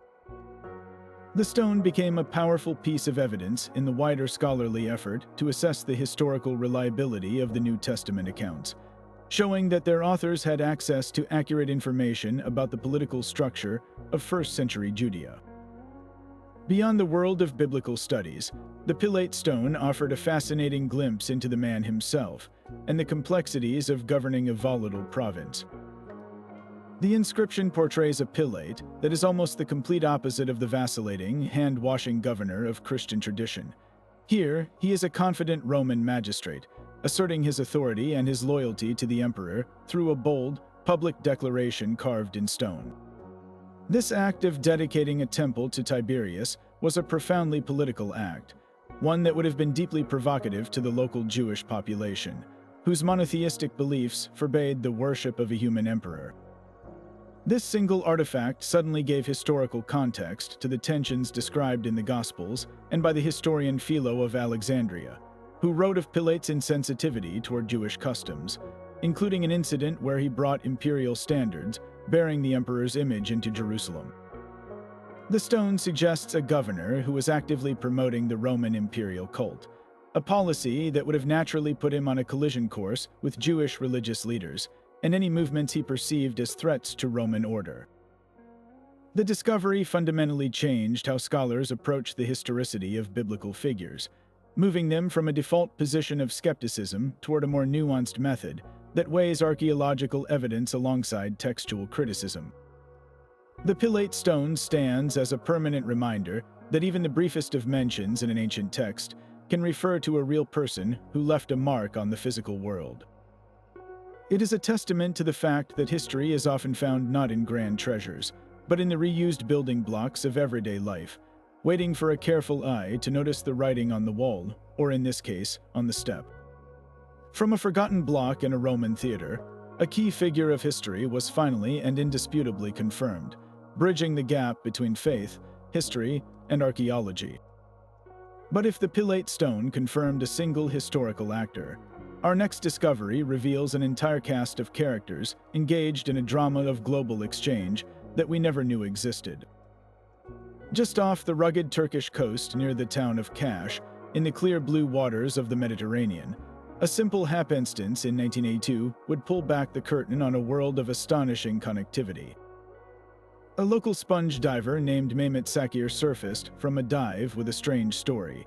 He described a wall of strange metal biscuits with handles, lying on the seafloor at a depth of nearly 150 feet. He had found the Uluburun shipwreck, a submerged time capsule from the late Bronze Age, and its contents would completely rewrite our understanding of the ancient world. The subsequent excavation, led by the Institute of Nautical Archaeology under George Bass and Semil Pilak, would become one of the longest and most complex in underwater archaeology, spanning 11 seasons. What they meticulously uncovered was the wreck of a Canaanite merchant vessel, about 50 feet long, that had sunk around 1300 BC, carrying the most valuable cargo of its age. This was not just a collection of artifacts, it was a floating fortune, a wholesale inventory of a royal shipment that revealed a web of trade so vast it defied imagination. The ship was literally packed to the gunwales with raw materials and luxury goods, a testament to the insatiable demand of the Bronze Age's elite palaces. The most staggering part of the cargo was its sheer weight in metal. The ship carried 10 tons of copper ingots, all in the distinctive shape of dried ox hides, a form that made them easy to stack and transport. Alongside this were a ton of tin ingots. Separately, these metals were useful, but when combined in the correct ratio, they created bronze, the alloy that gave the era its name, and from which weapons, tools, and ceremonial objects were forged. The presence of these raw materials in such massive quantities points to a highly organized, state-sponsored trade. Archaeochemical analysis traced the copper to the famous mines of Cyprus, while the tin likely came from distant Afghanistan, a journey of thousands of miles. This alone proved that Bronze Age kingdoms were willing to go to incredible lengths to secure the resources that fueled their economies and their armies. But the ship's manifest did not stop there. It was a veritable supermarket of ancient luxuries. There were over 150 Canaanite amphorae, many still containing the remnants of their original contents, terebinth resin, a fragrant substance used for incense and perfume. There were logs of precious ebony wood from Africa, and piles of raw ivory from both elephant and hippopotamus tusks, ready to be carved into exquisite furniture inlays, cosmetic boxes, and jewelry for a royal court. There was cobalt blue glass ingots from Mesopotamia, a material so valuable it was traded in its raw form to be melted and worked by master artisans. There were fragrant spices, and even the oldest known intact wooden writing tablet, a diptych with recessed panels that would have been filled with wax for recording transactions. Perhaps the most intimate finds, however, were the personal possessions of the crew and the gifts intended for diplomacy. The wreck contained gold and silver jewelry, a stone ceremonial mace head, and a beautiful golden chalice. Most tellingly, a solid gold scarab seal was found, inscribed with the name of the Egyptian queen Nefertiti, one of the most powerful women of the age. This was not mere trade goods. This was a gift fit for a king or a queen, evidence of the high-level diplomatic exchanges that underpinned this economic network. The ship itself was a melting pot. While the vessel was Canaanite, the personal effects on board suggested a crew of Mycenaean Greeks, and items from Cyprus, Canaan, Egypt, Mesopotamia, and even as far north as the Balkans were present. This was a truly international voyage. The implications of the Uluburun shipwreck are nothing short of revolutionary. Before its discovery, historians envisioned Bronze Age trade as a slow, cautious, and primarily local affair, conducted through down-the-line exchanges where goods passed through many hands. Uluburun proved the exact opposite. This was direct, long-distance maritime trade on a massive, industrial scale. It revealed a surprisingly globalized and interdependent Mediterranean economy 3,300 years ago, where the fate of empires in Greece, Egypt, and Anatolia was tied to the steady flow of resources from mines and forests thousands of miles away. The ship's cargo provides the physical evidence for the complex gift exchange and tribute systems described in clay tablet archives from Hattusa in the Hittite Empire and the Amarna letters in Egypt. We can now see that the world of the Late Bronze Age was not a series of isolated city-states, but a tightly knit, international community of palaces, connected by a fleet of sophisticated merchant vessels whose captains navigated by the stars, braving the open sea to bind the ancient world together. This one shipwreck forces us to replace our image of primitive, isolated cultures with a vibrant picture of a sophisticated global network, a secret of the deep that reveals our ancestors were far more connected than we ever dreamed. While the Ulubiran shipwreck revealed a connected world of Bronze Age traders, our journey now takes us millions of years further back, to a hillside in the Caucasus Mountains where a handful of ancient bones would shake the very foundations of the human family tree.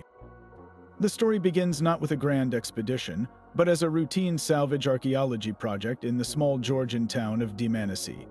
Beneath the ruins of a medieval city, archaeologists were excavating storage pits from the ancient settlement when, in 1983, they made a curious find: the bones of an extinct rhinoceros.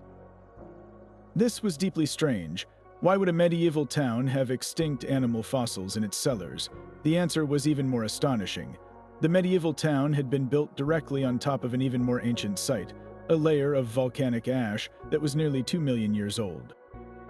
The real excavation could finally begin, and in 1991, the first hominid fossil was discovered. A jawbone, thick and robust, that was unmistakably human-like. This was the opening chapter of a discovery that would soon rewrite the entire story of early human migration. Over the next 14 years, painstaking work at the site would yield a treasure trove unlike any other. The team, a collaborative effort between Georgian and international scientists, led by David Lorgapanids, didn't just find a few scattered fragments. They unearthed 5 remarkably complete skulls, along with other skeletal remains and a wealth of stone tools. For paleoanthropologists, this was an almost unimaginable haul. Finding one complete skull from this era is a career-defining event. Finding 5, all from the same site and the same geological layer, was a miracle. Crucially, these weren't just bones in the ground. They were a frozen moment in time, preserved by a volcanic eruption that sealed the site like a time capsule. The volcanic ash allowed for precise argon-argon dating, which pinned their age to an astounding 1.8 million years. This immediately placed these early humans at a pivotal and surprisingly early moment in our evolutionary journey. The physical characteristics of these individuals, now classified as Homo erectus or a very close relative, presented a shocking puzzle. They were a mosaic of primitive and advanced features that defied easy categorization. Their brains were small, about a third the size of a modern human's, falling within the range of the much older, more ape-like Homo habilis from Africa. Their stature was also small, with one elderly individual showing signs of having lost all but one tooth years before death, suggesting he relied on others for soft food to survive. Yet, from the neck down, their bodies were fully modern in proportion. They stood upright and were built for long-distance walking, just like later Homo erectus. This combination was baffling. It was as if evolution had taken the body of an advanced hunter and placed a more ancient head on top. This blend of features challenged the clean, linear model of human evolution, where one species neatly transitioned into another with a steady increase in brain size. Dmanisi suggested that early Homo was a much more diverse and experimental genus, with different combinations of traits coexisting. But the most revolutionary implication of the Dmanisi find was geographical. For decades, the prevailing out-of-Africa model held that early humans, specifically a large-brained and advanced form of Homo erectus, first left their evolutionary cradle in Africa no earlier than 1 million years ago. The discovery of a human presence at Dmanisi, in the nation of Georgia, at 1.8 million years ago, completely shattered that timeline. It meant that our ancestors had the capability and the courage to disperse out of Africa and into Eurasia almost twice as early as anyone had previously thought. This wasn't a minor adjustment, it was a complete overhaul of the human migration calendar. These early pioneers would have had to travel over 5,000 miles from East Africa, navigating different climates, terrains, and ecological zones. This journey required a level of adaptability, social cooperation, and resourcefulness that scientists had not credited to such small-brained hominins. The five skulls, with their surprising degree of variation, sparked a fierce and ongoing debate that gets to the very heart of how we classify our ancestors. One skull, known as Skull 5, is exceptionally robust with a massive jaw and a very small brain case, looking quite different from the others. For some paleoanthropologists, this variation is proof that what we call Homo habilis, Homo rudolfensis, and early Homo erectus in Africa were not actually multiple distinct species, but rather just one highly variable species, and the Dmanisi hominins are their representatives. In this view, a single, diverse species of early human left Africa, and the differences we see in the fossil record are simply due to normal individual variation, much like the differences in size and shape seen in modern humans or in a single breed of dog. This theory, often called the single species or umbilical model, is radically simplifying. It suggests that early human evolution was less a tree with many branches and more a single, diverse trunk.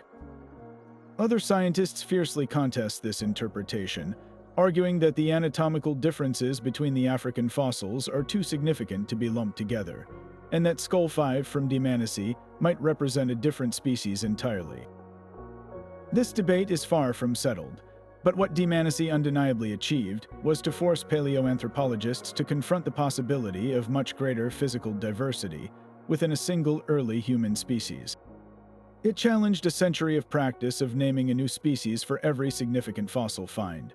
The hobbits of Flores, the Denisovans, and other recent discoveries have only reinforced this idea that the human family tree is much bushier and more complex than a simple straight line from ape to human. The small band of individuals from a Georgian hillside, by presenting such a shocking combination of features, irrevocably changed the conversation. They proved that the first chapter of the human story outside of Africa was written not by a perfected, final version of humanity, but by courageous, variable, and resilient pioneers whose small brains did not limit their incredible journey to conquer the world. Yet while the world was slowly coming to accept the profound artistry of Lascaux, the story of Paleolithic cave painting began not in 1940, but 6 decades earlier in the hills of northern Spain, with a discovery that was so magnificent, so ahead of its time, that the academic world simply refused to believe it. The year was 1879, and an amateur archaeologist and local nobleman named Marcelino Sanz de Sacciuola was exploring a cave on his property near the town of Santillana del Mar. The cave, known locally as Altamira, had been known for years, discovered by a hunter whose dog had chased a fox into a fissure. Sacciuola had been excavating the cave floor, finding animal bones and flint tools, when his world, and the world of human history, was turned upside down by the keen eyes of a child. One day, he took his 8-year-old daughter, Maria, with him to the cave. While her father focused on the dirt beneath his feet, Maria's gaze wandered upwards into the darkness of a low-side chamber.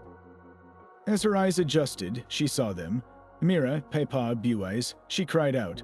"Look, papa, oxen." Sacciuola looked up, and the light from his lamp illuminated a breathtaking spectacle that no modern human had ever witnessed. The ceiling was a massive, swirling canvas of life-sized bison, painted in vivid red and black, some charging, some lying down. Their forms so dynamic and realistic, they seemed to breathe in the flickering light. They were surrounded by paintings of wild boar, deer, and mysterious symbolic signs. This was not crude scratching. This was the work of masters. Overwhelmed with excitement, Sacciuola was certain he had found something of unparalleled importance, irrefutable proof that ancient humans possessed sophisticated artistic capabilities. He published his findings in 1880, complete with meticulous drawings, and invited the leading experts of the day to see for themselves. The reaction was not just skepticism, it was vicious, condescending ridicule. The scientific establishment, led by the influential French prehistorian Émile Cartelhac, immediately and forcefully rejected the idea. Their reasoning was rooted in a deep-seated prejudice about human evolution, often called progressivist thinking. The prevailing view was that our prehistoric ancestors were mere brutes, concerned solely with survival. The concept that such primitive people could possess the aesthetic sense, the symbolic thought, and the technical skill to produce art of such stunning quality was, to them, an utter impossibility. They declared the paintings a modern fraud. The accusations were brutal and personal. It was suggested that Sacciuola was either a fool who had been duped by a local artist, or, worse, a cynical forger himself, trying to gain fame by painting the ceiling and pretending to discover it.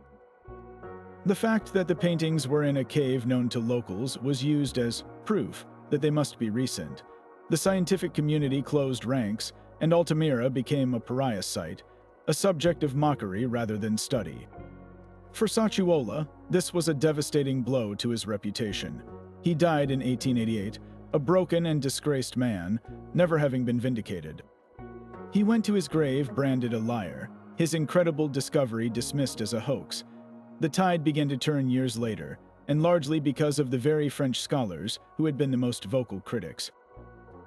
In the late 1890s, similar cave art sites began to be discovered in France, most notably at La Mouth and Père-non-Père. These findings, authenticated by other experts, made it increasingly difficult to maintain that Altamira was a unique fraud. The final, undeniable proof came with the discovery of the cave of Font de Gomme in 1901. Its paintings, buried under calcite deposits that proved their immense age, were stylistically identical to those at Altamira. Faced with this overwhelming new evidence, the grand old man of skepticism, Emile Cartelhac, did something rare and admirable in academia. He publicly admitted he was wrong. In 1902, he published a famous mea culpa titled Mea culpa d'un sceptique, My Fault of a Skeptic. He traveled to Altamira, saw the paintings with his own eyes, and finally gave them the authentication they deserved, paving the way for Sacciuola's posthumous redemption. The recognition of Altamira's authenticity was a seismic event that forever altered the course of archaeology and our understanding of humanity. It forced a complete and humbling reassessment of primitive man. These were not mindless brutes. They were Homo sapiens in the fullest sense, beings capable of observation, imagination, and profound creative expression. The artists of Altamira used the natural contours of the cave ceiling to give their subjects a startling three-dimensionality. They mastered complex painting techniques, using ochres and manganese for pigment, and likely employed scaffolding to reach the heights. The art was not mere decoration. Most experts believe it held deep ritual or shamanistic significance, a form of sympathetic magic to ensure successful hunts or a way to connect with the spirit world. The acceptance of Altamira did more than just correct a historical wrong. It single-handedly established the entire field of Paleolithic art studies. It provided the foundational evidence that humans have been creating profound art for tens of thousands of years, pushing the origins of artistic expression back into the deepest reaches of our past. The cave stands as a permanent monument to the power of open-minded inquiry and a warning against the arrogance of established dogma. And it serves as a poignant reminder that sometimes the most revolutionary truths are first seen not by the experts staring at the ground, but by a curious child who dared to look up. From the profound artistic expressions of Altamira, we now shift our focus to a far more enigmatic and contentious artifact, one that suggests a kind of ancient knowledge so advanced it seems to defy the very timeline of human invention. In 1936, while workers were constructing a railway near Baghdad, they unearthed an ancient grave site. Among the typical finds of pottery and lamps was a most peculiar object that initially seemed utterly unremarkable. It was a small, 13-centimeter tall terracotta jar, yellow in color and dating from the Parthian period, sometime between 250 BC and 224 AD. Inside this jar was a carefully rolled sheet of copper, forming a cylinder about 10 centimeters long, and within that cylinder was a single iron rod. The top of the jar was sealed with an asphalt plug, which also acted as a holder, keeping the iron rod perfectly suspended in the center of the copper cylinder without touching it. To the untrained eye, it was just a curious ancient container, but to the director of the National Museum of Iraq, German archaeologist Wilhelm Koenig, who studied it a few years later, it looked like something else entirely.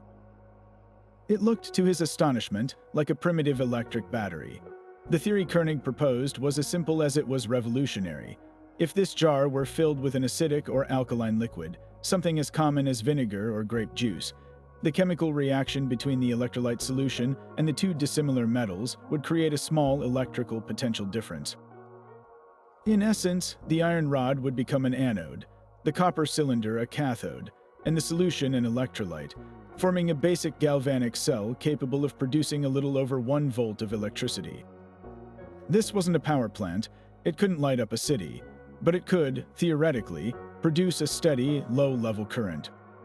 The idea that people living 2,000 years ago, centuries before the work of Galvani and Volta in the late 18th century, might have understood the principles of electrochemistry was so shocking that it threatened to rewrite entire chapters in the history of science and technology.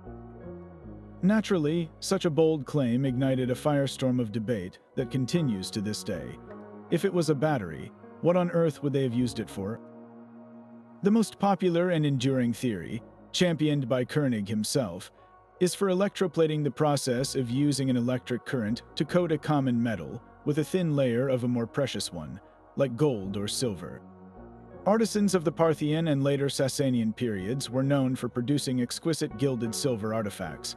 The conventional explanation was that they used mercury to adhere the gold, a technique known as mercury gilding. But proponents of the battery theory argue that electroplating would have been a far simpler, cleaner, and more efficient method. An experiment conducted in the 1970s by Egyptologist Arne Eggebrecht seemed to support this. Using a replica of the jar filled with grape juice, he claimed to have electroplated a silver statuette with a thin layer of gold, demonstrating the practical viability of the device. Other speculative uses are even more fascinating. Some have suggested a medical application, proposing that the gentle current could have been used for a form of electrotherapy or acupuncture, perhaps to numb pain or treat arthritis. Ancient Greek and Roman texts refer to the use of electric fish, like the torpedo ray, to deliver shocks for pain relief. So the concept of using electricity for healing is not without precedent in the ancient world. Another theory points to the religious and mystical. A weak electrical current could have been used to create a sense of divine presence. A statue might gently vibrate or give a worshipper a small, mysterious tingle when touched, reinforcing the power of the priesthood and the mystique of the temple. Yet, for all these imaginative theories, the majority of mainstream archaeologists and historians remain deeply skeptical. The primary and most damning criticism is a complete lack of context. No wires, no connectors, no associated devices that would suggest an electrical application have ever been found with any of the purported batteries. The one in Baghdad was found alone, with no accompanying apparatus to utilize its current. Furthermore, several similar jars have been found since, but they were often used as simple storage scroll cases, with the asphalt plug acting as an airtight seal to protect precious papyrus or parchment documents inside. The iron and copper inside could simply be the remains of a rolled metal document that had completely decayed over the centuries, leaving only the more durable metals behind. The debate over the Baghdad battery is a perfect example of the constant tension in archaeology between imaginative interpretation and strict evidential rigor. It represents our powerful desire to find evidence of lost wisdom, of advanced ancient knowledge that was somehow forgotten. This artifact, whether a revolutionary power source or a mundane storage container, forces us to confront the limits of our understanding. It challenges us to ask if we have underestimated the ingenuity of our ancestors, or if we are simply projecting our modern world onto objects whose true purpose remains hidden in the sands of time. The jar sits in a museum, silent and enigmatic, a vessel that holds not an electrolyte, but a mystery, a powerful reminder that some secrets of the past continue to spark debate, refusing to be easily solved. And from the mysteries of ancient technology, we plunge into the depths of the ocean, where a discovery so unexpected occurred that it seemed to defy the very laws of time and extinction. For centuries, the fossil record told a clear story. The coelacanth, a peculiar lobe-finned fish, thrived in the world's oceans for hundreds of millions of years. Its distinctive fossils, with their unique three-lobed tail and fleshy, limb-like fins, were well known to paleontologists, and then, like the dinosaurs, they vanished. The last coelacanth fossils dated from the end of the Cretaceous period, around 66 million years ago. It was a closed chapter in the Book of Life, a creature that had been wiped out in the same cataclysm that ended the age of reptiles. That was the unshakable scientific consensus until one fateful day in December of 1938. The scene was the coastal waters of South Africa, near the town of East London. A local fishing trawler, the Nareen, was working its nets, and the captain, Hendrik Goosen, knew that a curious amateur ichthyologist, Marjorie Courtenay Latimer, was always interested in unusual finds. When he came into port, he sent word to her that he had a mixed catch she might want to examine. Courtenay Latimer, the curator of the tiny East London Museum, hurried down to the docks. Amid the familiar flounder and sharks, one creature made her stop dead in her tracks. It was a massive, iridescent blue fish, over 5 feet long and weighing nearly 120 pounds. It was unlike anything she had ever seen. It had heavy, armor-like scales, 4 fleshy fins that resembled primitive limbs, and a strange little puppy dog tail. Instinctively, she knew this was something monumental. She had to preserve it. With great difficulty and without any ice, she convinced a taxi driver to transport the rapidly deteriorating specimen back to her museum. There, with no one to help her, she struggled to save it. She had to resort to preserving what she could, and with the local mortician's help, she saved the skin and skull. Desperate to identify it, she sent a rough sketch to a friend and prominent South African ichthyologist, Professor J. L. B. Smith at Rhodes University. When Smith opened the letter, his reaction was one of pure, unadulterated shock. He later wrote that he would have been less surprised if he had seen a dinosaur walking down the street. He immediately recognized the sketch as a coelacanth, a fish that was supposed to have been extinct for 66 million years. His famous telegram reply read, "Most important preserved skeleton and gills equals fish described." The scientific announcement was a global sensation. Latimeria chalumnae, named in honor of Marjorie Courtenay Latimer and the Chalumnar River near where it was caught, was a zoological miracle. It was the equivalent of finding a living Tyrannosaurus rex. The discovery sent immediate shockwaves through the worlds of biology and paleontology. It forced a complete and humbling reassessment of what we truly know about life on Earth. The first and most profound implication was that a creature could successfully avoid detection by the entire scientific world for millions of years. This wasn't a small, cryptic insect in a remote jungle. This was a 5-foot-long fish that had been living and dying in the ocean, completely unnoticed. It was a stunning testament to the vast, unexplored mysteries of the deep sea, a realm that covers most of our planet yet remains less mapped than the surface of Mars.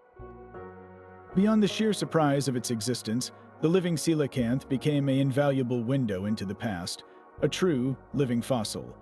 This term doesn't mean the fish hasn't evolved at all, but that its modern form is remarkably similar to its ancient ancestors. Studying a living coelacanth allowed scientists to test long-held theories about vertebrate evolution that were based solely on fossilized bones. For decades, paleontologists had argued that the coelacanth's unique lobed fins represented an evolutionary step toward the development of limbs, making it a potential cousin to the first fish that crawled onto land. However, close study of the living fish revealed its fins are not used for walking along the seabed. Instead, they perform a strange, alternating pattern more like a trotting horse, used for precise maneuvering in the water. This suggests the pathway to land walking limbs evolved differently in other fish lineages. The coelacanth's anatomy is a treasure trove of evolutionary quirks. It possesses a hinged joint in its skull that allows it to widen its mouth to swallow large prey, a feature only inferred from fossils. It has a vestigial lung filled with fat, a remnant of an organ its ancestors used for breathing air, which has been repurposed for buoyancy control.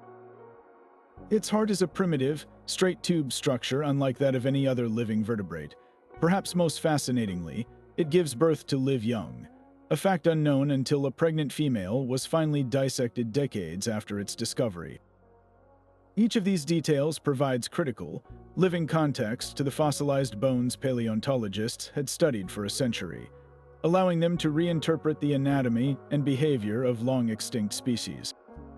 The hunt for a second specimen to provide a complete specimen for science became an obsession for Professor Smith, lasting 14 long years.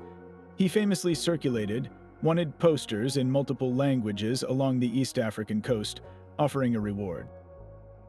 The breakthrough finally came in 1952 in the Comoros Islands, where the local fishermen were familiar with the fish, which they called gamesa, and considered to be of poor eating quality.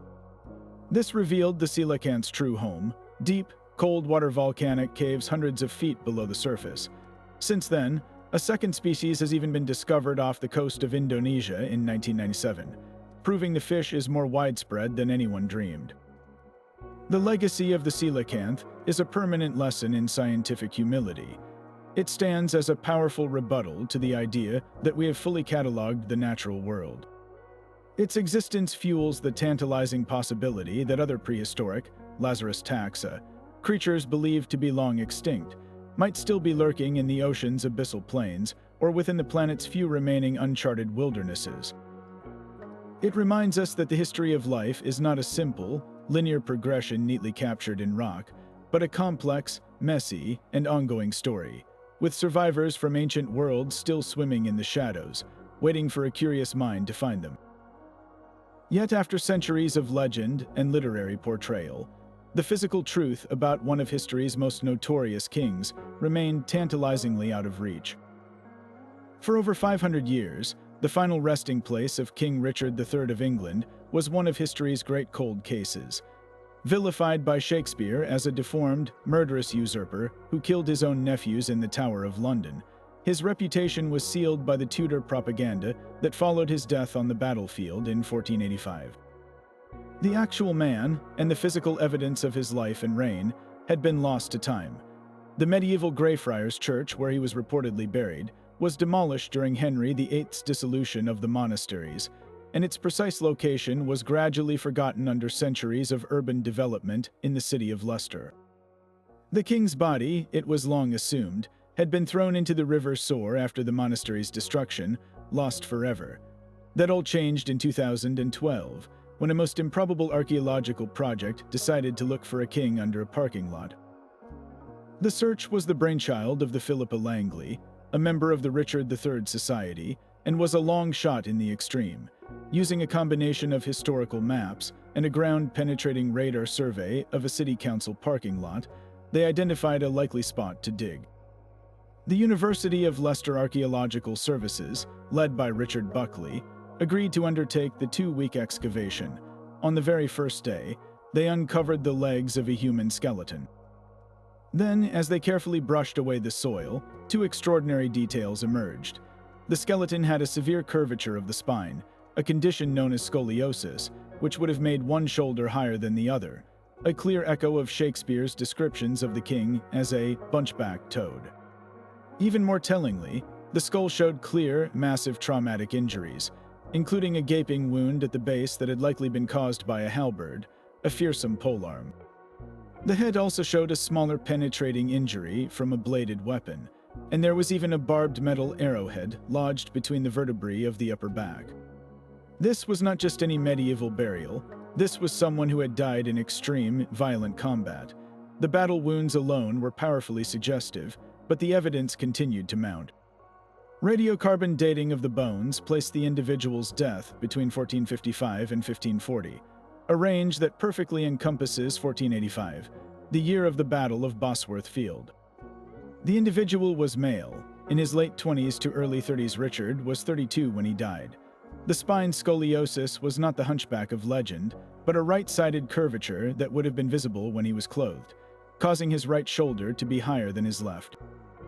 Analysis showed the condition would have begun in adolescence, and while it would not have prevented him from fighting, it would have caused him pain and required him to maintain a specific posture.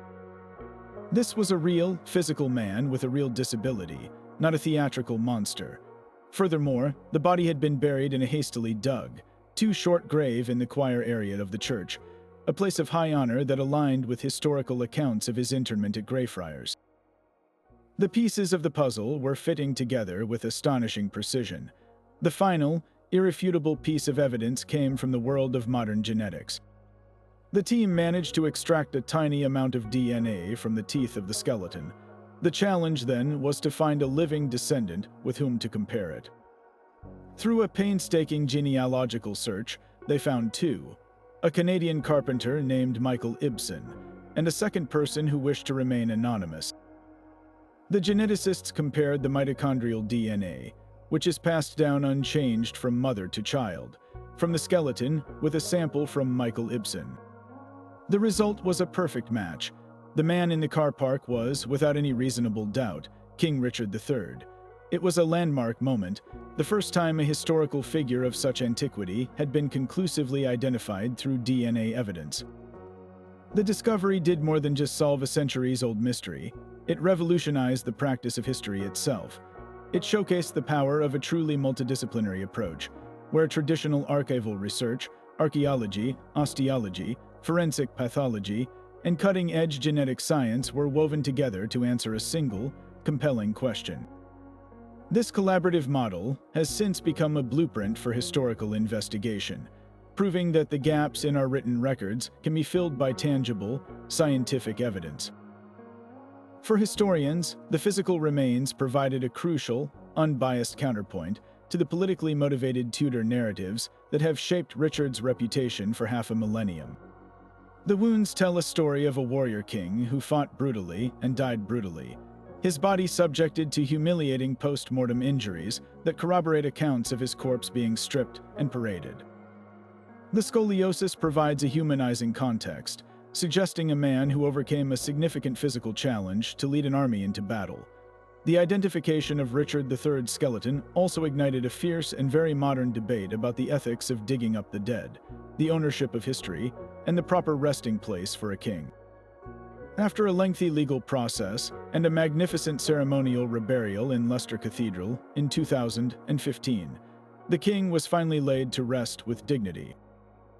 The entire extraordinary journey, from a marked parking space to a royal tomb, stands as a testament to the fact that the past is never truly buried. Sometimes, the most earth-shattering secrets are waiting just beneath our feet, hidden in the most ordinary of places, ready to be uncovered and force us to rewrite the story we thought we knew.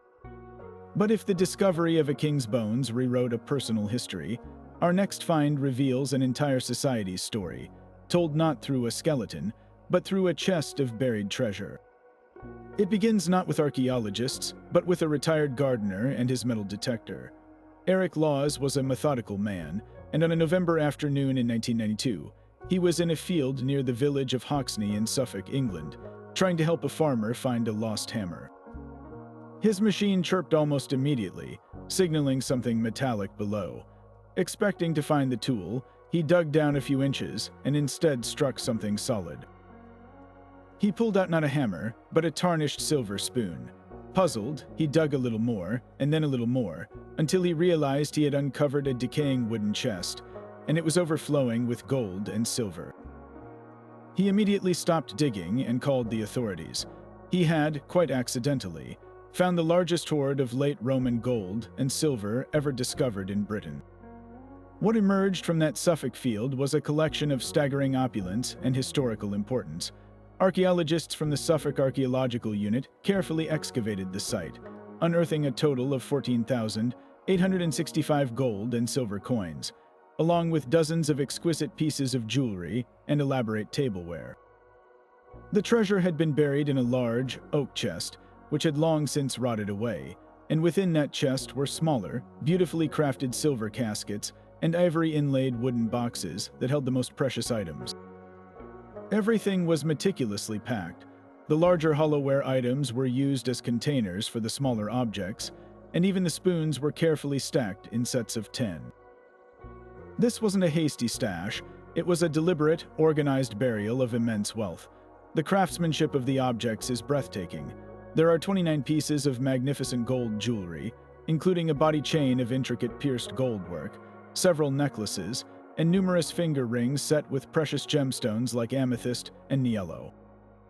The silverware is equally impressive, consisting of 78 exquisite spoons, 20 ladles, and a collection of bowls, pepper pots, and a unique silver handle shaped like a tiger, likely from a large vase or jug. The most famous single item is the Empress Pepper Pot, a hollow silver statue in the form of a high-ranking Roman lady, now known affectionately as the Hoxney Empress. Her body unscrews in the middle, allowing precious pepper to be poured from her base, a stunning symbol of elite Roman luxury and global trade. Every item speaks of a life of incredible refinement and wealth, far from the popular image of a barren, collapsing frontier province. But the true historical value of the hoard lies in what it tells us about the owner and the precise moment it was buried. The coins are the key to the timeline. They range in date from the late 4th to the early 5th century, and the very newest ones were minted between 407 and 408 AD under the Emperor Honorius. This provides a crucial terminus post quem. The hoard must have been buried after that date. This places the burial right at the precipice of history, during the chaotic years when the Roman Empire was withdrawing its legions from Britain to defend its heartland in Italy from barbarian invasions. In 410 AD, Emperor Honorius famously told the British cities they must look to their own defenses, effectively ending over 3 centuries of Roman rule. The hoard is a snapshot of that terrifying moment of collapse. Someone of immense wealth, likely a high-ranking Roman official or a wealthy landowner, saw the chaos coming: the Saxon raids from the sea, the breakdown of civil authority, the end of the Roman economic system, and made the desperate decision to bury their most valuable possessions for safekeeping, fully intending to return when the trouble passed. That they never did is one of history's poignant tragedies. Their personal disaster became archaeology's greatest fortune. The organized packing suggests not panic, but a calculated plan, a heartbreaking faith that order would be restored and they could reclaim their life. The Haxni hoard fundamentally transformed our understanding of late Roman Britain. Before its discovery, this period was seen as one of rapid decline and cultural poverty, a dark age, beginning immediately after the legions left. The hoard proved the opposite. It revealed that at least some of the elite in Roman Britain were not just surviving, they were thriving, enjoying a level of luxury and cultural connection to the wider Roman world that rivaled anything in Gaul or Italy. The presence of items like the pepper pot, filled with a spice that had to be imported all the way from India, proves that long-distance trade networks were still functioning remarkably well right up to the very end. This wasn't a backwater. It was a wealthy, sophisticated society that was suddenly and catastrophically severed from the system that sustained it. The treasure is a time capsule of that final, brilliant flash of Roman civilization in Britain, a silent witness to the moment the lights went out, preserving the glittering evidence of what was lost in the darkness that followed. And so we travel from the damp soil of England to the dry, rugged mountains of Iraqi Kurdistan, where a discovery in the 1950s would shatter one of the most persistent and damaging stereotypes in all of human history. For nearly a century since their fossils were first recognized, Neanderthals had been portrayed as the ultimate primitive brutes, hulking, stooped, dim-witted cave dwellers who were little more than animals, an evolutionary dead end that was rightfully replaced by our superior Homo sapiens ancestors. This caricature was cemented in popular culture, but it was about to be dismantled by a series of extraordinary finds in a place called Shanidar Cave. The man leading this revolution was an American anthropologist named Ralph Solke. From 1953 to 1960, he led a team excavating the vast, deep cave, which overlooked a fertile valley and showed clear signs of ancient habitation. As they dug through the layers, they uncovered something far more profound than stone tools and animal bones. They found the skeletons of 10 Neanderthal individuals, men, women, and children, who had lived and died there between 40 and 70,000 years ago. But these were not mere piles of bones. The way they were buried told a story that would force the world to see Neanderthals in an entirely new light. Several of the skeletons showed clear and compelling evidence of intentional burial. The bodies had been carefully placed in graves, some even in a sleeping position, and one was found with a hand curled beneath its head, as if on a pillow. This alone was a stunning revelation. Deliberate burial implies more than just disposing of a body. It suggests a concept of an afterlife, a respect for the deceased, and perhaps the earliest inklings of ritual and spirituality. It points to a mind capable of abstract thought, of grief, and of asking questions about mortality. But the most powerful evidence for Neanderthal compassion came from the skeletons themselves, specifically from the remains of one individual known as Shanidar I. This adult male, nicknamed Nandi, lived a life of incredible hardship. A crushing blow to the side of his head had fractured his eye socket, likely blinding him in that eye. His right arm was withered and amputated below the elbow, perhaps from a childhood injury or a congenital defect. He also suffered from a degenerative disease in his foot that would have caused a severe limp. His injuries were so extensive that he would have been completely unable to hunt or contribute in traditional ways to the survival of his group. In the harsh world of the Pleistocene, he was a liability. According to the old, primitive brute model, he should have been abandoned or killed. Yet, the forensic evidence written in his bones tells a different story. Shanidar I lived to be between 40 and 50 years old, a remarkably advanced age for the time. His injuries had healed, meaning he had survived for decades after being catastrophically wounded. His group had not left him behind. They had cared for him, fed him, and protected him for most of his adult life. This was not the behavior of simple brutes. This was altruism, empathy, and social cohesion of a very high order. The most controversial, and perhaps most poignant, discovery came from Shanidar IV, another burial known as the flower burial. Around this skeleton, Solki's team found unusually high concentrations of pollen from brightly colored, medicinal flowers like yarrow, groundsel, and horsetail. The initial interpretation was breathtaking. This Neanderthal had been laid to rest on a bed of flowers, a funerary rite that spoke of symbolism, tenderness, and a deep connection to the natural world. It suggested a culture that not only cared for the living but honored the dead with ceremony, and perhaps even a specific choice of flowers for their healing properties. While later skepticism suggested rodents might have burrowed and introduced the pollen, more recent analysis has strengthened the original flower burial hypothesis, noting that the specific mix of plants is consistent with a deliberate bouquet rather than random accumulation. The impact of the Shanidar cave discoveries was a seismic shift in paleoanthropology. They proved conclusively that Neanderthals were not the knuckle-dragging thugs of caricature. They were a people.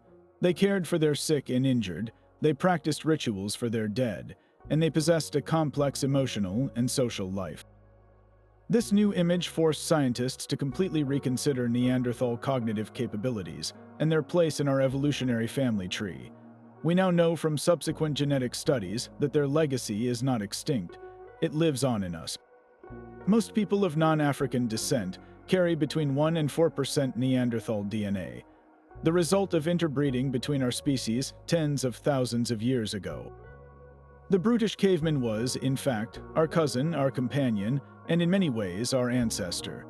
The silent testimony from the soil of Shanidar Cave gave a voice to a misunderstood kind of human, forever burying the myth of the dumb Neanderthal and revealing a species capable of love, loss, and profound compassion.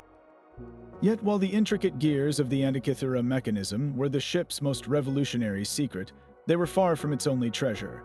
That same team of sponge divers, their eyes wide with astonishment at the sunken hoard of marble and bronze, made another find that was immediately and visually spectacular. From the silty seabed, they raised the figure of a young man, a magnificent bronze statue that had been protected from the corrosive seawater by being buried under a massive marble statue of a horse. Standing over 6 feet tall, this life-sized figure of a youth was a masterpiece that had somehow survived the depths for 2 millennia. After nearly 2 years of meticulous work to remove centuries of marine incrustation, the statue was revealed in all its glory. This was the Antikythera youth, now more formally known as the Antikythera epheb. The term epheb refers to a young man on the cusp of adulthood, often around 18 to 20 years old, and this sculpture captures that moment of transition with breathtaking artistry. The figure stands in a relaxed, graceful contrapposto pose, his weight resting on his right leg while his left is slightly bent. His right arm is raised, and for decades, scholars debated what he might have been holding. The most compelling theory suggests he was presenting a round object, perhaps an apple or a ball of some kind. His expression is serene yet powerful, his body idealized but alive with a sense of potential energy.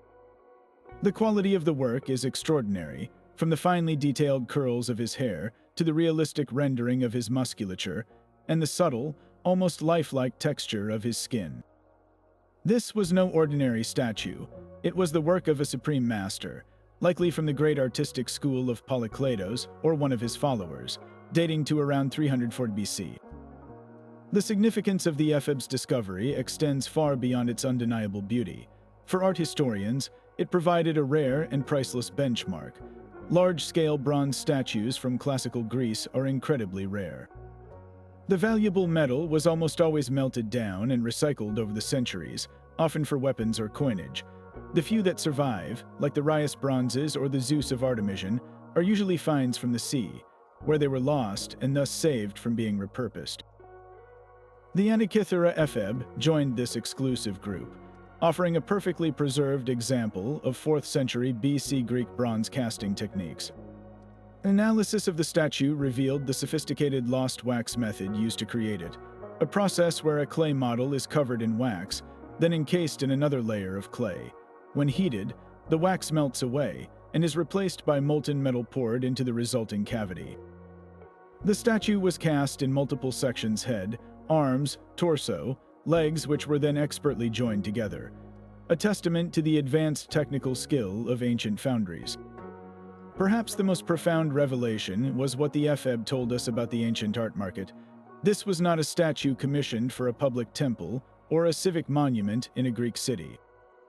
Its style and subject are more private, more personal. Many experts believe it represents Paris, the Trojan prince, presenting the golden apple of discord to Aphrodite, or perhaps the hero Perseus holding the head of the Gorgon Medusa. This type of sculpture was designed for a wealthy, private patron, meant to be displayed in a luxurious villa or a garden to demonstrate the owner's refined taste, education, and immense wealth. The fact that it was on a ship packed with other magnificent bronzes, marbles, glassware, and the unique Antikythera Mechanism paints a vivid picture of a thriving commercial trade in high-end art during the Hellenistic period. This ship was essentially a floating gallery, a cargo vessel transporting an entire collection of priceless artworks from the Greek world to a wealthy buyer in the Roman Republic. Rome, by the 1st century BC, was the new ascending power, and its elite were developing a voracious appetite for Greek culture and artifacts. Roman aristocrats were eager to decorate their villas with original Greek masterpieces as a symbol of their sophistication and power. The Antikythera shipwreck is physical proof of this well-documented trend, a snapshot of art as a luxury commodity being moved across the Mediterranean to satisfy the demands of an international clientele. The epheb wasn't just lost art, it was lost inventory. The presence of both the singularly unique Antikythera Mechanism and the superlatively beautiful Antikythera epheb on the same vessel speaks volumes about the interconnected worlds of ancient science, art, and commerce. This was not a simple cargo ship carrying grain or pottery. It was a specialized transport for the most exquisite and advanced products of the Hellenistic world, a testament to the sophisticated trade networks that could deliver a complex scientific instrument and a master sculptor's magnum opus to the same port. The epheb embodies the peak of classical artistic achievement, while the mechanism represents the pinnacle of its scientific thought. Together, recovered from the same tragic shipwreck, they tell a dual story of a civilization that reached staggering heights of beauty and intellect, whose most prized creations were so valuable that they were worth the immense risk of a long and dangerous sea voyage, a risk that ultimately preserved them for us to discover 2,000 years later. But this ancient timber track offers more than just a glimpse of Neolithic engineering. It provides a startlingly clear window into the world of the people who built it. The preservation was so exceptional that archaeologists could identify the specific types of trees used, mainly oak, but also ash, lime, and holly, and even determined the exact time of year the trees were felled by analyzing the growth rings. The majority were cut in the spring of 3806 BC, a date established with dendrochronological precision that is almost unheard of for such a distant era. This single, datable fact transforms the sweet track from a mysterious relic into a moment frozen in time, a community-wide project undertaken in a single, concentrated burst of activity. We can almost picture the scene: teams of people selecting the trees, shaping the wood with stone axes, and then hauling the heavy planks through the marsh to their intended position, all working toward a common goal. The construction technique itself reveals a sophisticated understanding of materials and stability. The builders did not simply lay planks on the soft peat. They created a sturdy foundation by driving long, sharpened posts into the bog at intervals, forming a row of vertical stakes on either side of the intended path. The planks were then carefully slotted into place between these two rows of stakes, creating a raised and firmly anchored walkway that could withstand the shifting, watery ground beneath it. Some of the planks even had their ends carved into foot-like shapes to better distribute the weight and prevent them from sinking. This was not a haphazard assortment of thrown-down logs. It was a meticulously designed and assembled structure, a testament to a deep, practical knowledge of the local environment and the properties of wood. Beyond the engineering, the artifacts lost or deliberately placed alongside the track tell a story of unexpected connections and spiritual beliefs. The waterlogged peat acted as a time capsule, preserving organic materials that would have vanished on dry land. Along its length, archaeologists found a treasure trove of everyday items that had fallen from someone's grasp or been offered to the waters.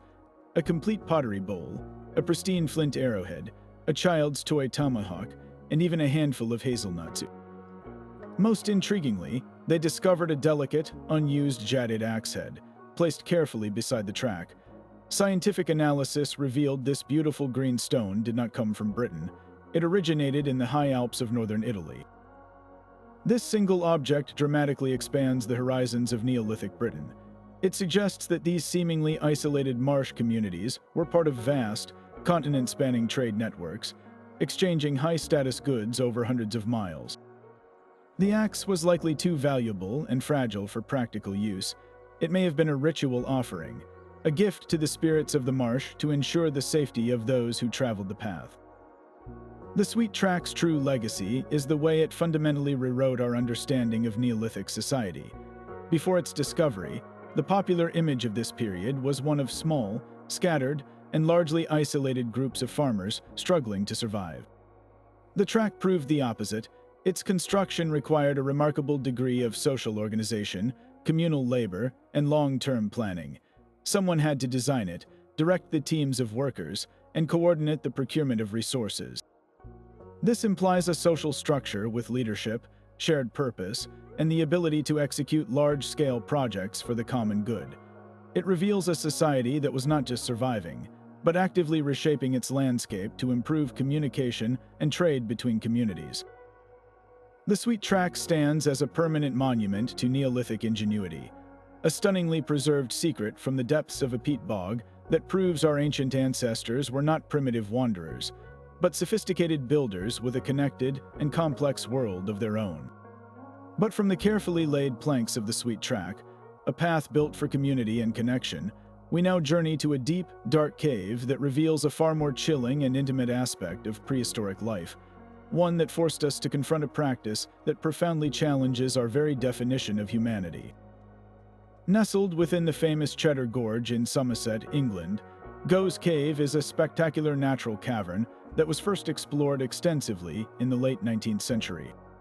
For decades, it was famous for two things: its stunning stalactite formations and the 1903 discovery of Cheddar Man, the nearly complete skeleton of a Mesolithic hunter who died around 10,000 years ago. But deeper, older layers within the cave held a much darker and more complex secret, one that would take a century and the advent of modern forensic science to fully understand. Beginning in the 1980s, archaeologists started a new, meticulous excavation of the cave, focusing on sediments dating back to the Magdalenian period, around 15,000 years ago, a time when Britain was still in the grip of the last glacial maximum. The land was a frigid, treeless steppe, a challenging environment where resources were scarce and survival was a daily struggle. Within these ancient layers, they unearthed a baffling assemblage of human and animal bones. The remains of mammoth, reindeer, and horse were expected, but the human bones were another matter entirely. There were fragments from at least 6 individuals, including a 3-year-old child and 2 adolescents. At first glance, it seemed to be a tragic but straightforward sight of death, perhaps from starvation or a rockfall. But when researchers took these bones into the laboratory and examined them under high-powered microscopes, a horrifyingly different story began to emerge. The bones themselves told a tale of meticulous and systematic butchery.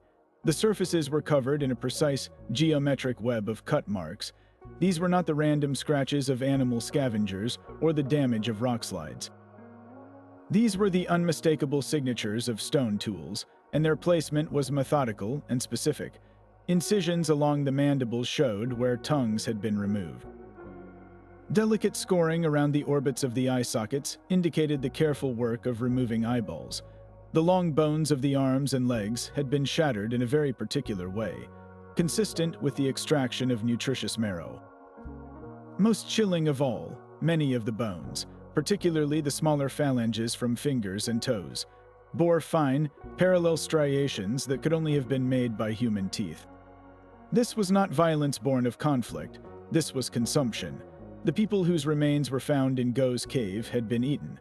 This evidence alone was enough to shatter the long-held academic belief that cannibalism in prehistory was an extremely rare act of last resort desperation.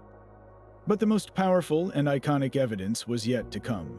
Among the fragments were 3 human skulls that had been transformed into something both grotesque and artistically significant.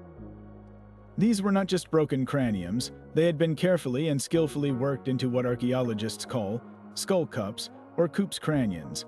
After the soft tissue was removed, the faces had been detached from the brain cases. The edges of the skull caps were then meticulously smoothed and polished, removing any sharp or splintered edges to create a clean, regular rim. The level of craftsmanship was astonishingly high, demonstrating a sophisticated knowledge of how to work bone and a clear intention to create a functional, durable object. These were not the hurried acts of starving people. They were the deliberate, ritualized products of a complex cultural practice. The convergence of this evidence, the precise butchery marks, the tooth gnawing, and the manufactured skull cups, painted an inescapable picture. This was not survival cannibalism. This was ritual cannibalism. The people who did this were not on the brink of starvation. The abundance of animal bones in the cave proves that other food sources were available. Instead, this was likely a practice deeply embedded in their belief system. Anthropologists have proposed several compelling theories. It may have been a form of funerary rite, a way of honoring the dead by fully incorporating them into the living community, believing that consuming a person's flesh could transfer their strength, wisdom, or spirit to the consumer.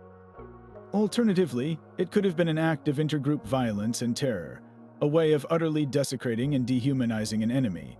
The creation of the skull cups, especially, suggests a powerful symbolic act, perhaps using the remains of a respected elder or a vanquished foe as a sacred vessel for communal rituals. The discovery at Go's cave forced a profound and uncomfortable reconsideration of Paleolithic cultural complexity. It proved that 15,000 years ago, humans were not merely struggling to exist. They were living in a rich symbolic world governed by beliefs and rituals that we can only begin to decipher. Their actions were not those of simple brutes, but of thinking, feeling people with a complex relationship with life, death, and what it means to be human. This single site, with its grim and intimate evidence, demolished the comfortable assumption that our distant past was a simpler time. It revealed a world where the boundaries between the sacred and the profane, the meal and the memorial, were blurred in ways that are deeply challenging to our modern sensibilities, reminding us that the human capacity for both creation and destruction has incredibly ancient roots.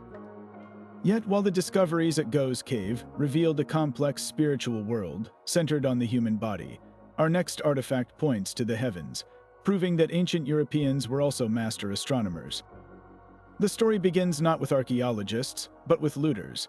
In 1999, 2 treasure hunters using a metal detector were illegally searching atop the Mittelberg Hill in the German state of Saxony-Anhalt.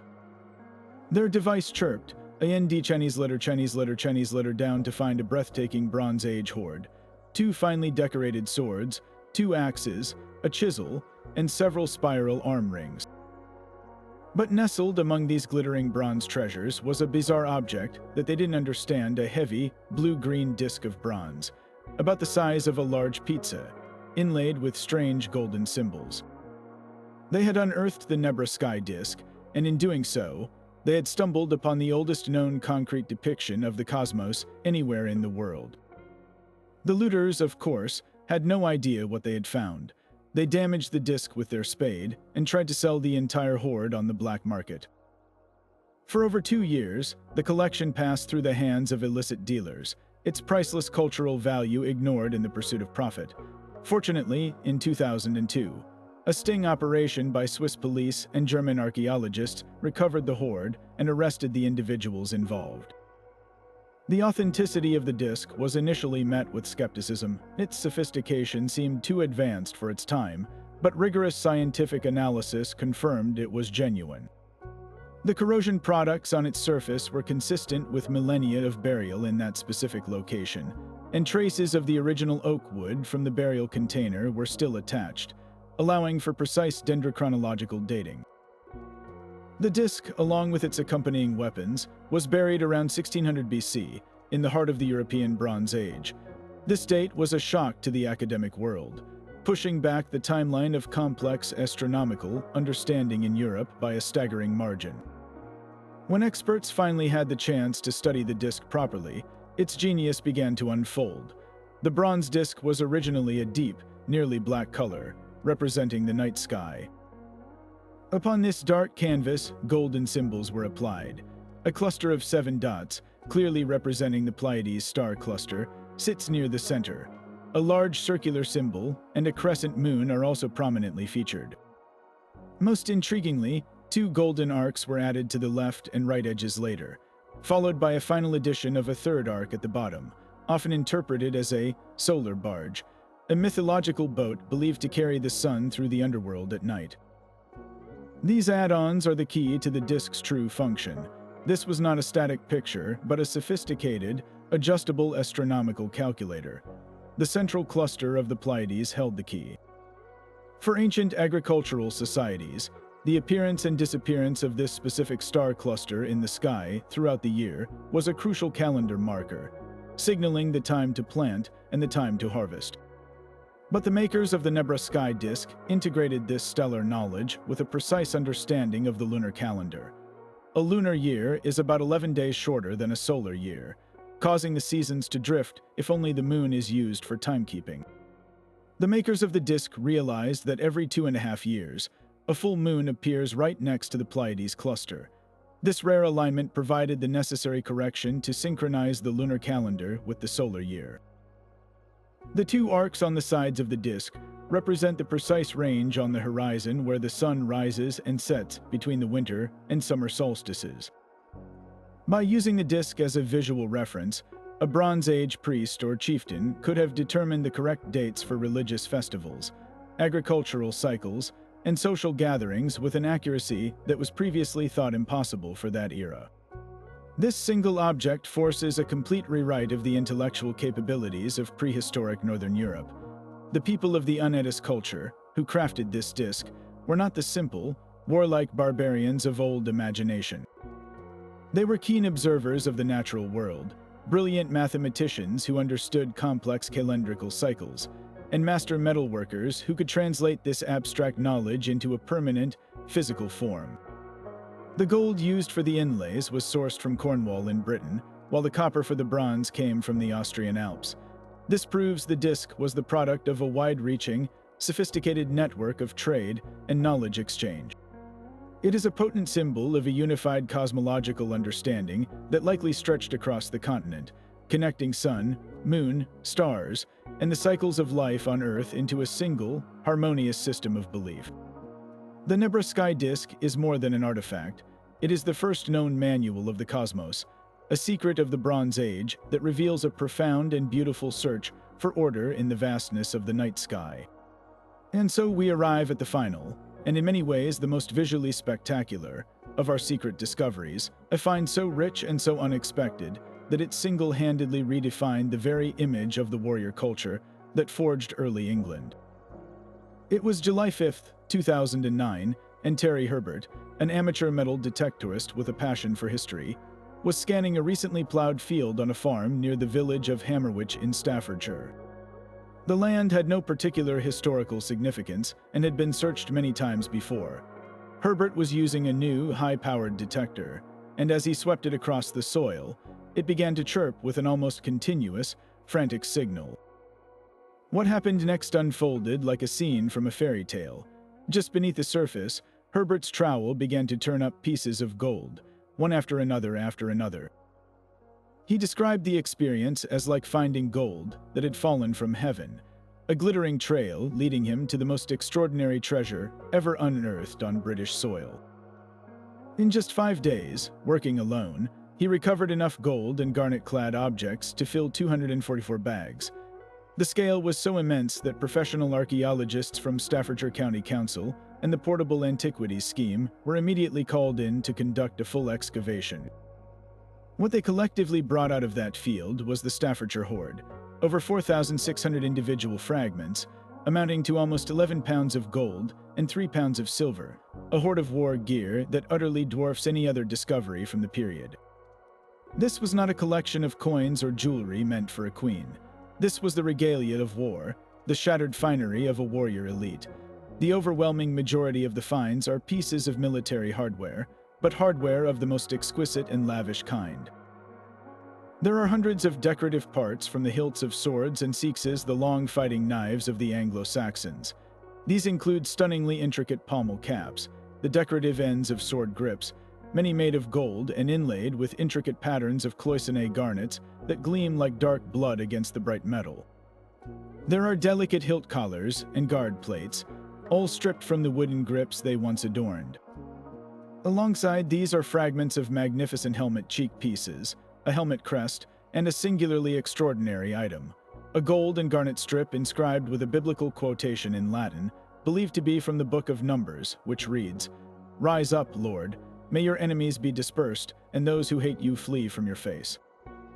This was almost certainly part of a royal helmet, a sacred invocation meant to protect the wearer and strike fear into his foes in the heat of battle. There are also a number of Christian crosses, one of which had been neatly folded, perhaps as a deliberate act of reverence before burial, and a beautiful gold foil figure of a mounted warrior, possibly representing a saint or even a classical hero like Alexander the Great. The artistry displayed across every single item is nothing short of revolutionary. The Anglo-Saxon metalworkers were masters of their craft, employing techniques that still inspire awe today. The most prevalent is the cloisonné style, where tiny cells, or cloisons, are soldered onto a base plate to form incredibly complex patterns interlacing animals, geometric shapes, and stylized human figures.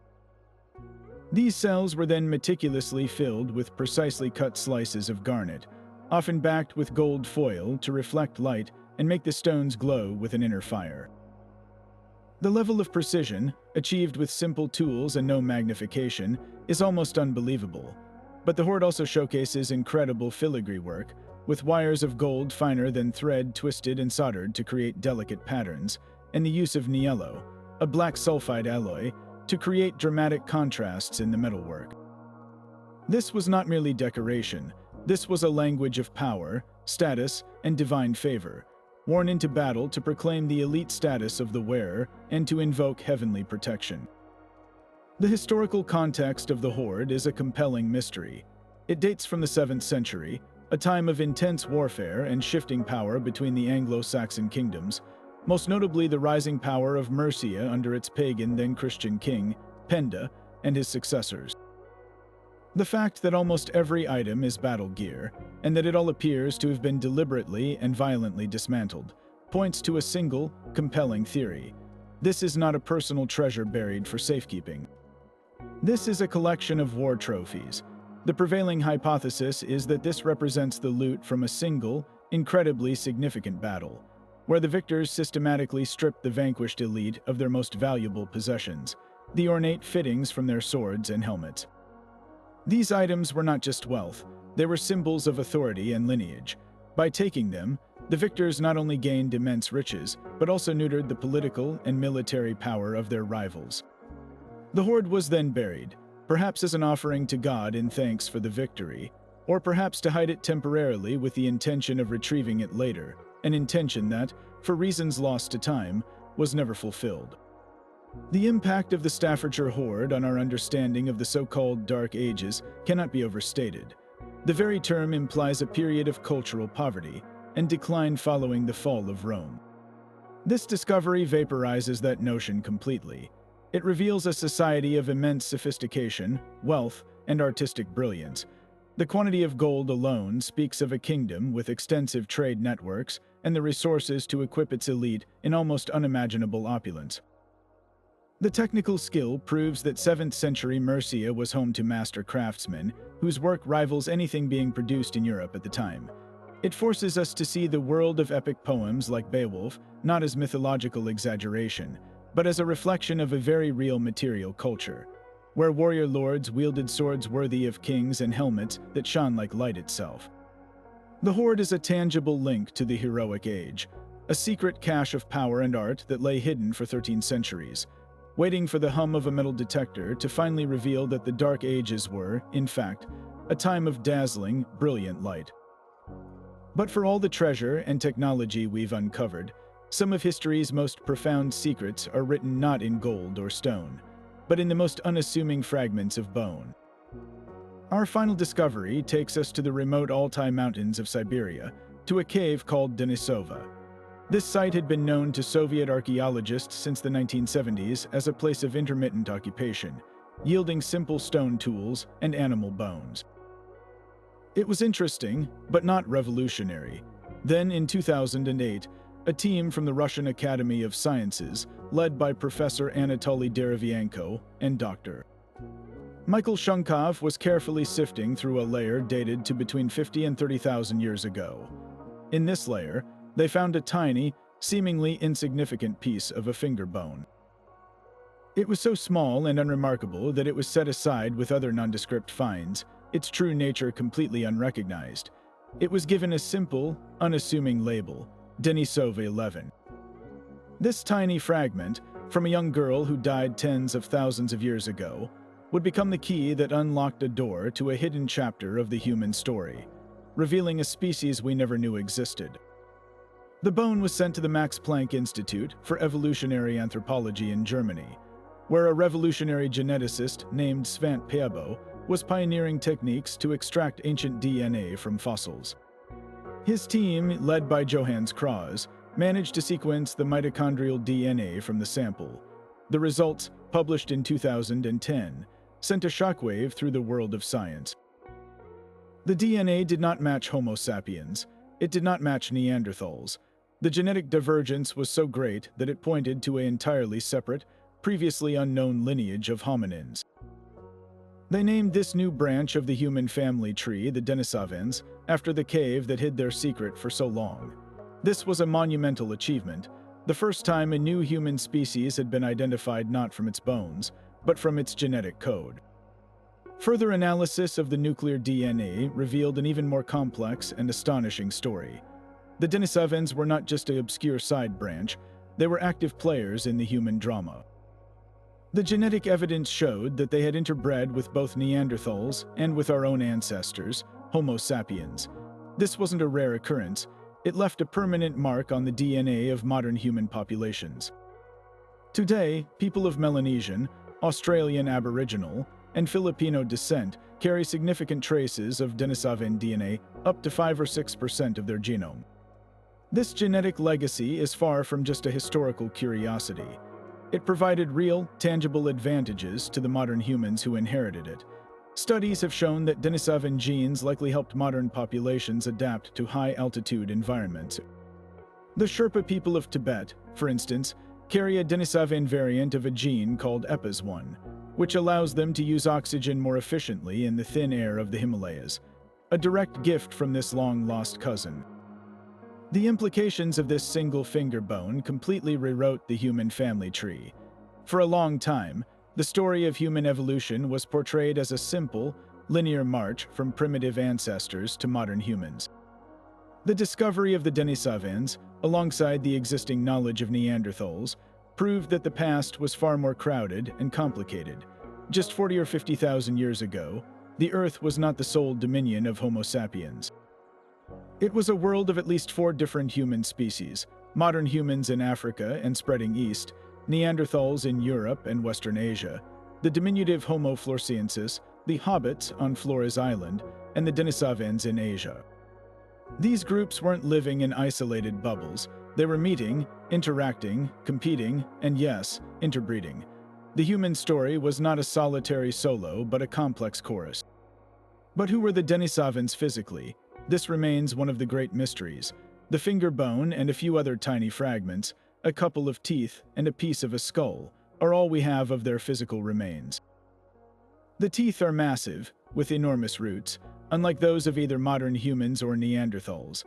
The tiny bit of skull bone suggests they were very robust, even more so than Neanderthals.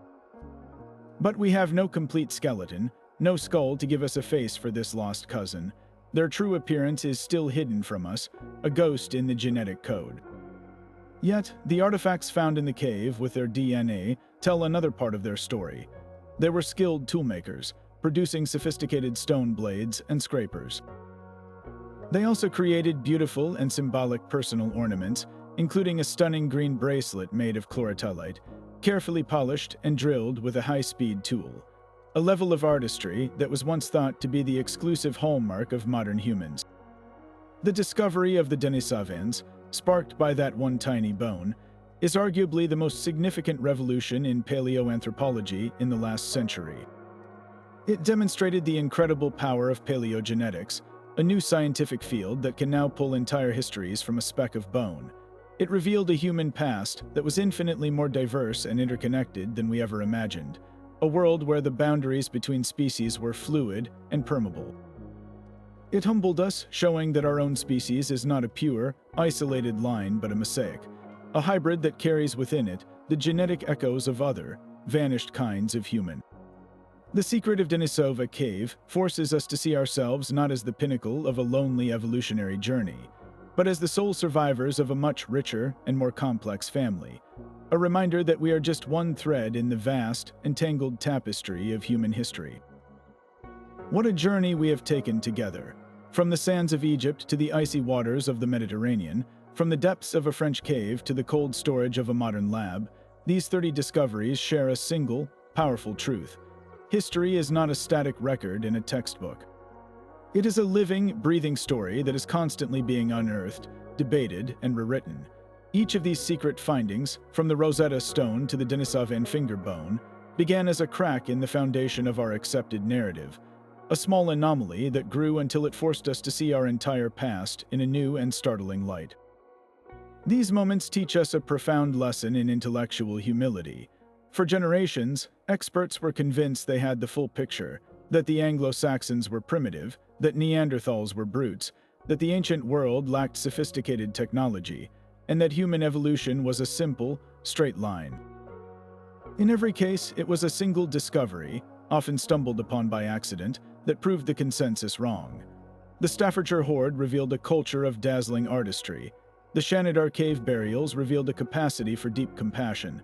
The Antikythera Mechanism revealed staggering scientific genius, and the Denisovan DNA revealed a family tree far more complex than we ever imagined. This pattern reminds us that our current understanding is always provisional, always subject to revision with the next turn of an archaeologist's trowel or the next breakthrough in a geneticist sequencer. This is why we must remain open, curious, and always willing to question the established narrative. To dismiss anomalies as impossibilities is to close the door on progress. The history of science and archaeology is littered with the ghosts of ideas that were once ridiculed, but later proven true. The lesson of Altamira, where an entire generation of scholars dismissed magnificent art as a hoax because it didn't fit their view of primitive man, is a permanent warning against the arrogance of certainty. The most exciting phrase in the pursuit of knowledge is not, "we have proven it," but "we have discovered something new." Just imagine what secrets still lie hidden, waiting for their moment to reshape our story once again. What if a complete Denisovan skeleton is found, finally giving a face to our mysterious cousins?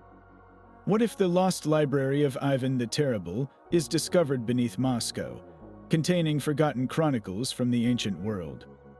What if a shipwreck in the Indian Ocean yields maps that rewrite the history of global exploration?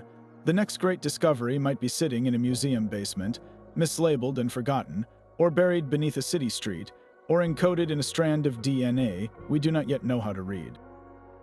The past is an endless puzzle, and we have only just begun to assemble the edges. As we close this chapter, we turn the question over to you. Which of these 30 secret discoveries most fundamentally altered your own perception of history?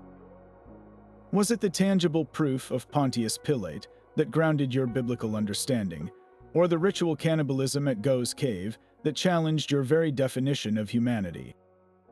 Did the global trade network of the Ulubiran shipwreck expand your view of the ancient world, or did the lonely fate of the Hoxne Horde's owner bring a human tragedy to life? Share your thoughts and your favorite revelation in the comments below. We are endlessly fascinated by the stories that resonate most with you. The conversation about our past is never over, and your voice